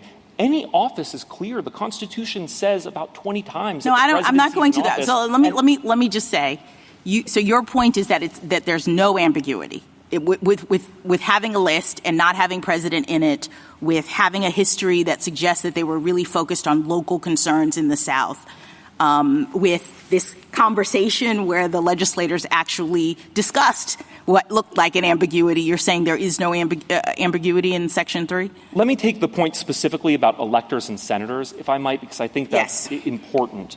Presidential electors were not covered because they don't hold an office. They vote. And this I'm talking about the barred office part of this. Exactly. So the barred office is, if you want to include everybody, first you have to specify presidential electors because they're not offices, so they wouldn't fall under any office. Second of all, senators and representatives don't hold office either. The Constitution tells us that under the incompatibility clause and refers to them as holding seats, not offices. And so you want to make sure that there's no doubt that senators and representatives are covered. Given that the Constitution suggests otherwise, you have to include them. The Constitution says the presidency holds an office, as do members of this court. And so other high offices, the president, vice president, members of this court. All right, let me ask you, I appreciate that argument. If we think that the states can't enforce this provision for whatever reason in this context, in the presidential context, what happens next in this case? I mean, is it done? If this court concludes that Colorado did not have the authority to exclude President Trump from the presidential ballot on procedural grounds, I think this case would be done, but I think it could come back with a vengeance because ultimately members of Congress may have to make the determination after a presidential election if President Trump wins about whether or not he's disqualified from office and whether to count votes cast for him under the Electoral Count Reform Act. So President Trump himself urges this court in the first few pages of his brief to resolve the issues on the merits, and we think that the court should do so as well. And there's no federal litigation, you would say? Well, that's correct, because there is no federal procedure for deciding these issues, short of a criminal prosecution. Thank you. Thank you, counsel. Ms. Stevenson? Mr. Chief Justice. Mr. Anderson. No, Stevenson. That's right. I'm sorry. Mr. Chief Justice, and may it please the Court, exercising its far-reaching powers under the Electors Clause, Colorado's legislature specifically directed Colorado's courts to resolve any challenges to the listing of any candidate on the presidential primary ballot before Coloradans cast their votes. Despite this law, petitioner contends that Colorado must put him on the ballot because of the possibility there would be a supermajority act of Congress to remove his legal disability.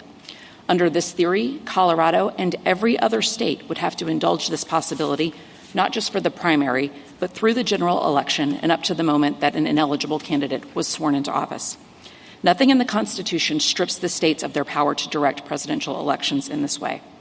This case was handled capably and efficiently by the Colorado courts under a process that we've used to decide ballot challenges for more than a century.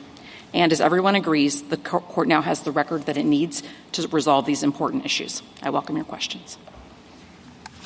Is there an express provision with respect to that defines what a qualified candidate is? No, Your Honor, there's not an express provision. When the Colorado Supreme Court looked at this, they looked at the need to be qualified, plus the fact that this part was... So what does it say, then? If it's not express, how do we get to this issue of qualified candidate? What the Colorado Supreme Court did, and if I could have a standing objection, I do want to make the argument that you shouldn't review the court's statutory interpretation. No, I'm just looking at the statute. Right. What the court did was to say that we have three important provisions in this section that show that candidates have to be qualified. First, it requires that under 1203 2A, that a political party that wants to participate has to have a qualified candidate. It also looked at the fact that the comparable write-in candidates also had to be qualified. No, but this isn't a write-in candidate, so we're actually talking about the participation of a political party, right? We're not talking about the participation of a candidate. Sure. I think that the fact that the write-in candidate also had to be qualified was confirmatory of the fact that the political party candidate also had to be qualified, and it would be otherwise incongruous to read those things differently. So how is Section 3 a qualification? Under the reasoning of the Colorado Supreme Court, no, just on its face. A candidate must meet all the criteria for eligibility, and I don't perceive any distinction between meeting the eligibility criteria and not being disqualified. I just don't see any meaningful difference between those two things. Thank you. You represent the Secretary of State, right? That's correct, Your Honor. If you're the Secretary of State somewhere and someone comes in and says, I think this candidate should be disqualified, what do you do next? Administratively, and what the Deputy Elections Director testified to at the hearing, is that if they obtain objective knowable information, the Secretary can act on that and inform the candidate. So the Secretary at first decides whether that's objective knowable information? In some instances. In this case, the challenge was actually brought before the candidate's paperwork had even been submitted, and because there had already been a challenge asserted and put into the proper court procedure, the Secretary didn't even make that determination because she didn't have the paperwork. Well, what in another case where that wasn't the procedure that was filed, somebody comes Sure. in, maybe they've got a stack of papers saying, here's why I think this person is guilty of insurrection. It's not a big insurrection, something that, happened down the street, but they say this is still an insurrection. I don't know what the standard is for when it arises to that. I think anything that even presented that level of controversy about one person having a set of facts that they said prove this would send this case to the 113 procedure that we use to resolve ballot challenge issues like that. And if another elector or the individual who brought the information didn't want to bring it, the Secretary herself could bring that action. Is there a provision for judicial review of the Secretary of State's action, both in Colorado and perhaps what you know about other states? Well, certainly in Colorado, if any action that the Secretary takes that anyone wants to challenge, they can use the 113 process to do so. I think states have varying degrees of that. There are certainly other states that allow versions of that. And then I don't know whether there are others that don't. I certainly know that there are some that do. I think we're told that there are states that do not provide for any judicial review of a Secretary of State's determination. Is that incorrect? No, I think that's right. And I think there are some states that actually have no mechanism to come to, I think, Justice Kagan's point, or there are some states that don't have any mechanism to exclude a disqualified candidate from the ballot at all. And I do want to speak to that for just a minute about the actual would that be constitutional? if the Secretary of State's determination was final? I think so under Article 2, the Electors Clause, Your Honor, that would be constitutional. States get very broad authority to determine how to run their presidential elections. Could a state enact a statute that provides different rules of evidence and different rules of procedure and different standards of proof for this type of proceeding than for other civil proceedings? Yes, Your Honor, I believe it could, under the same Electors Clause power. That issue would be determined under perhaps a different constitutional provision like the Due Process Clause, correct? Correct. The bounds of the Electors Clause are other constitutional constraints, which would include due process, equal protection, First Amendment. What's the due process right?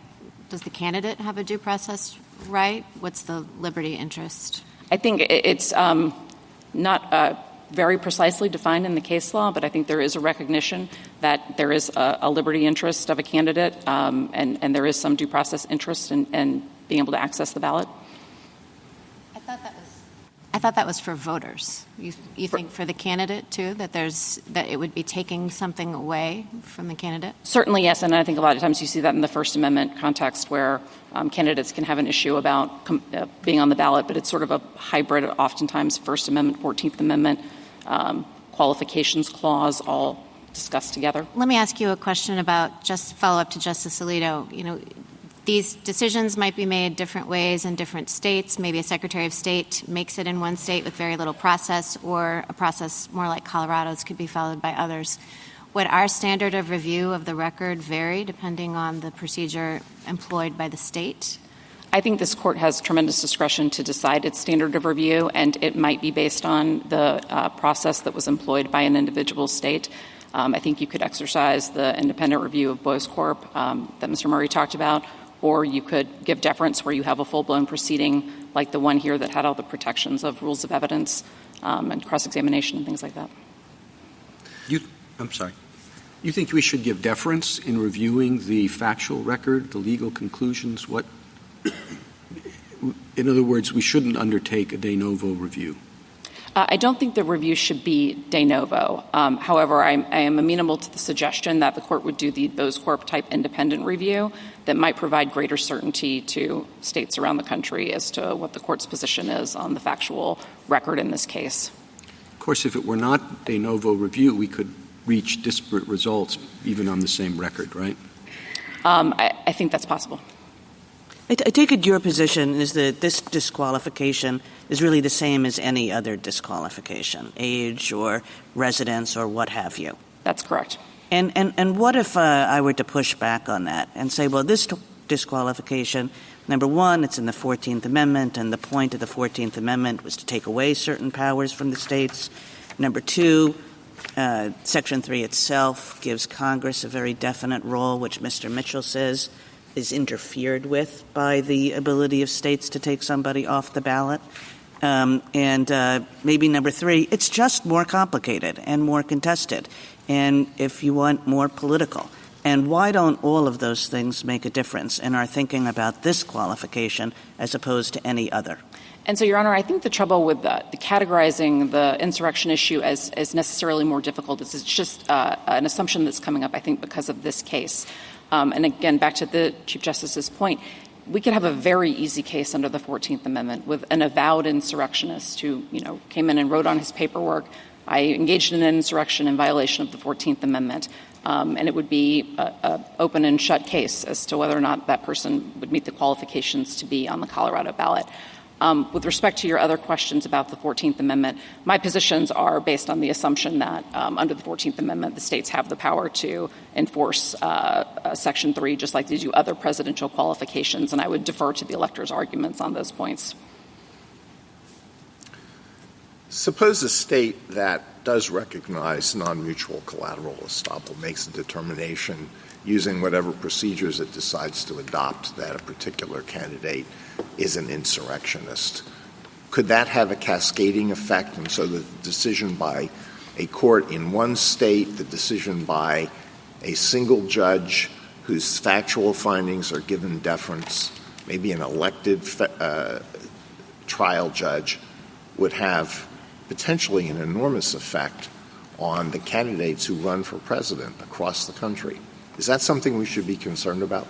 I think you should be concerned about it, Your Honor, but I think the concern is not as high as maybe it's made out to be in particularly some of the amicus briefs. And again, under Article 2, there is a huge amount of disparity in candidates that end up on the ballot in different states in every election. Just this election, there's a candidate who Colorado excluded from the primary ballot who is on the ballot in other states, even though he is not a natural-born citizen. And that's a feature of our process. It's not a bug. And then I think with respect to the decision-making, and we're here so that this court can give us nationwide guidance on some of the legal principles that are involved. I think that reduces the potential amount of disparity that would arise between the states.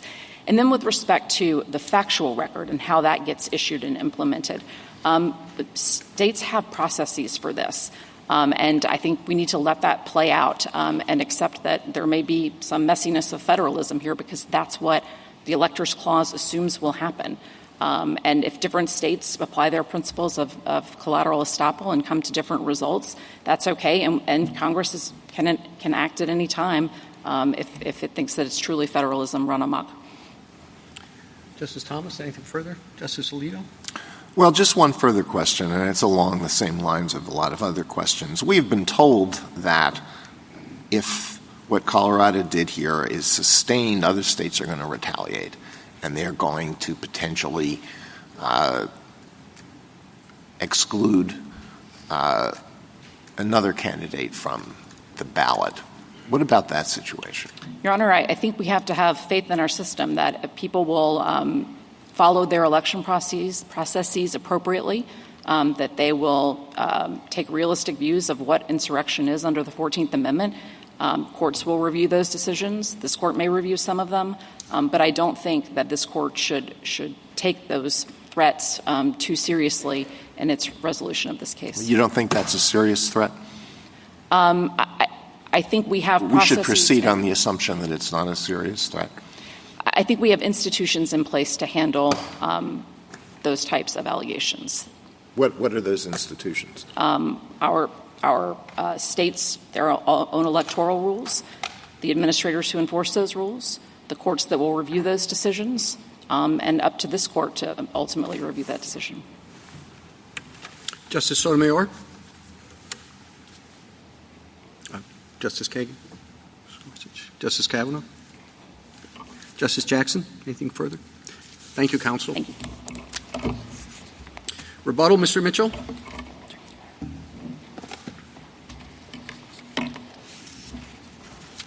Both Mr. Murray and Ms. Stevenson rely heavily on the Electors Clause and the authority that it gives the legislature of each state to direct the manner of appointing presidential electors. But that prerogative under Article 2 must be exercised in a manner consistent with other constitutional provisions and restrictions. And Justice Kagan alluded to one of those restrictions that might be imposed by the First Amendment. But there are others. A state cannot use its power under Article 2's Electors Clause to instruct its presidential electors only to vote for white candidates. That would violate the Equal Protection Clause. But nor can it exercise its power in a manner that would violate the constitutional holding of U.S. term limits against Thornton. And they cannot use the Electors Clause as an excuse to impose additional qualifications for the presidency that go beyond what the Constitution enumerates in Article 2. And the problem with what the Colorado Supreme Court has done is they have, in a way, changed the criteria in Section 3 by making it a requirement that must be met before the candidate who is seeking office actually holds the office, effectively moving forward in time the deadline that the candidate has for obtaining a congressional waiver. There has still been no answer from the Anderson litigants on how to distinguish the congressional residency cases, where the courts of appeals, not decisions from this court, but the courts of appeals in applying this court's holding in U.S. term limits, have unanimously disapproved state laws requiring congressional candidates to show that they inhabit the state from which they seek election prior to Election Day. And there still, in our view, is no possible way to distinguish those from the situation below in the Colorado Supreme Court. Mr. Murray also invoked the de facto officer doctrine as a possible way to mitigate the dramatic consequences that would follow from a decision of this court that rejects the rationale of Griffin's case and that also agrees with Mr. Murray's contentions that President Trump is disqualified from holding office on account of the events of January 6th, and that he's covered by Section 3 as an officer of the United States. This Court's recent decisions in Lucia and Arthrex held that officers who were unconstitutionally appointed under Article 2 and that made decisions under the APA that were attacked as invalid, those decisions were still vacated, and this Court did not use any variant of the de facto officer doctrine to salvage the decisions that were made by these unconstitutionally appointed officers. There is no way to escape the conclusion that if this Court rejects Griffin's case and also agrees with Mr. Murray's construction of Section 3, that every executive action taken by the Trump administration during its last 2 weeks in office is vulnerable to attack under the APA, and further, that if President Trump is reelected and sworn in as the next president, that any executive action that he takes could be attacked in federal court by anyone who continues to believe that President Trump is barred from office under Section 3. I'm happy to answer any other questions that the Court may have. Thank you, counsel. Thank you. The case is submitted.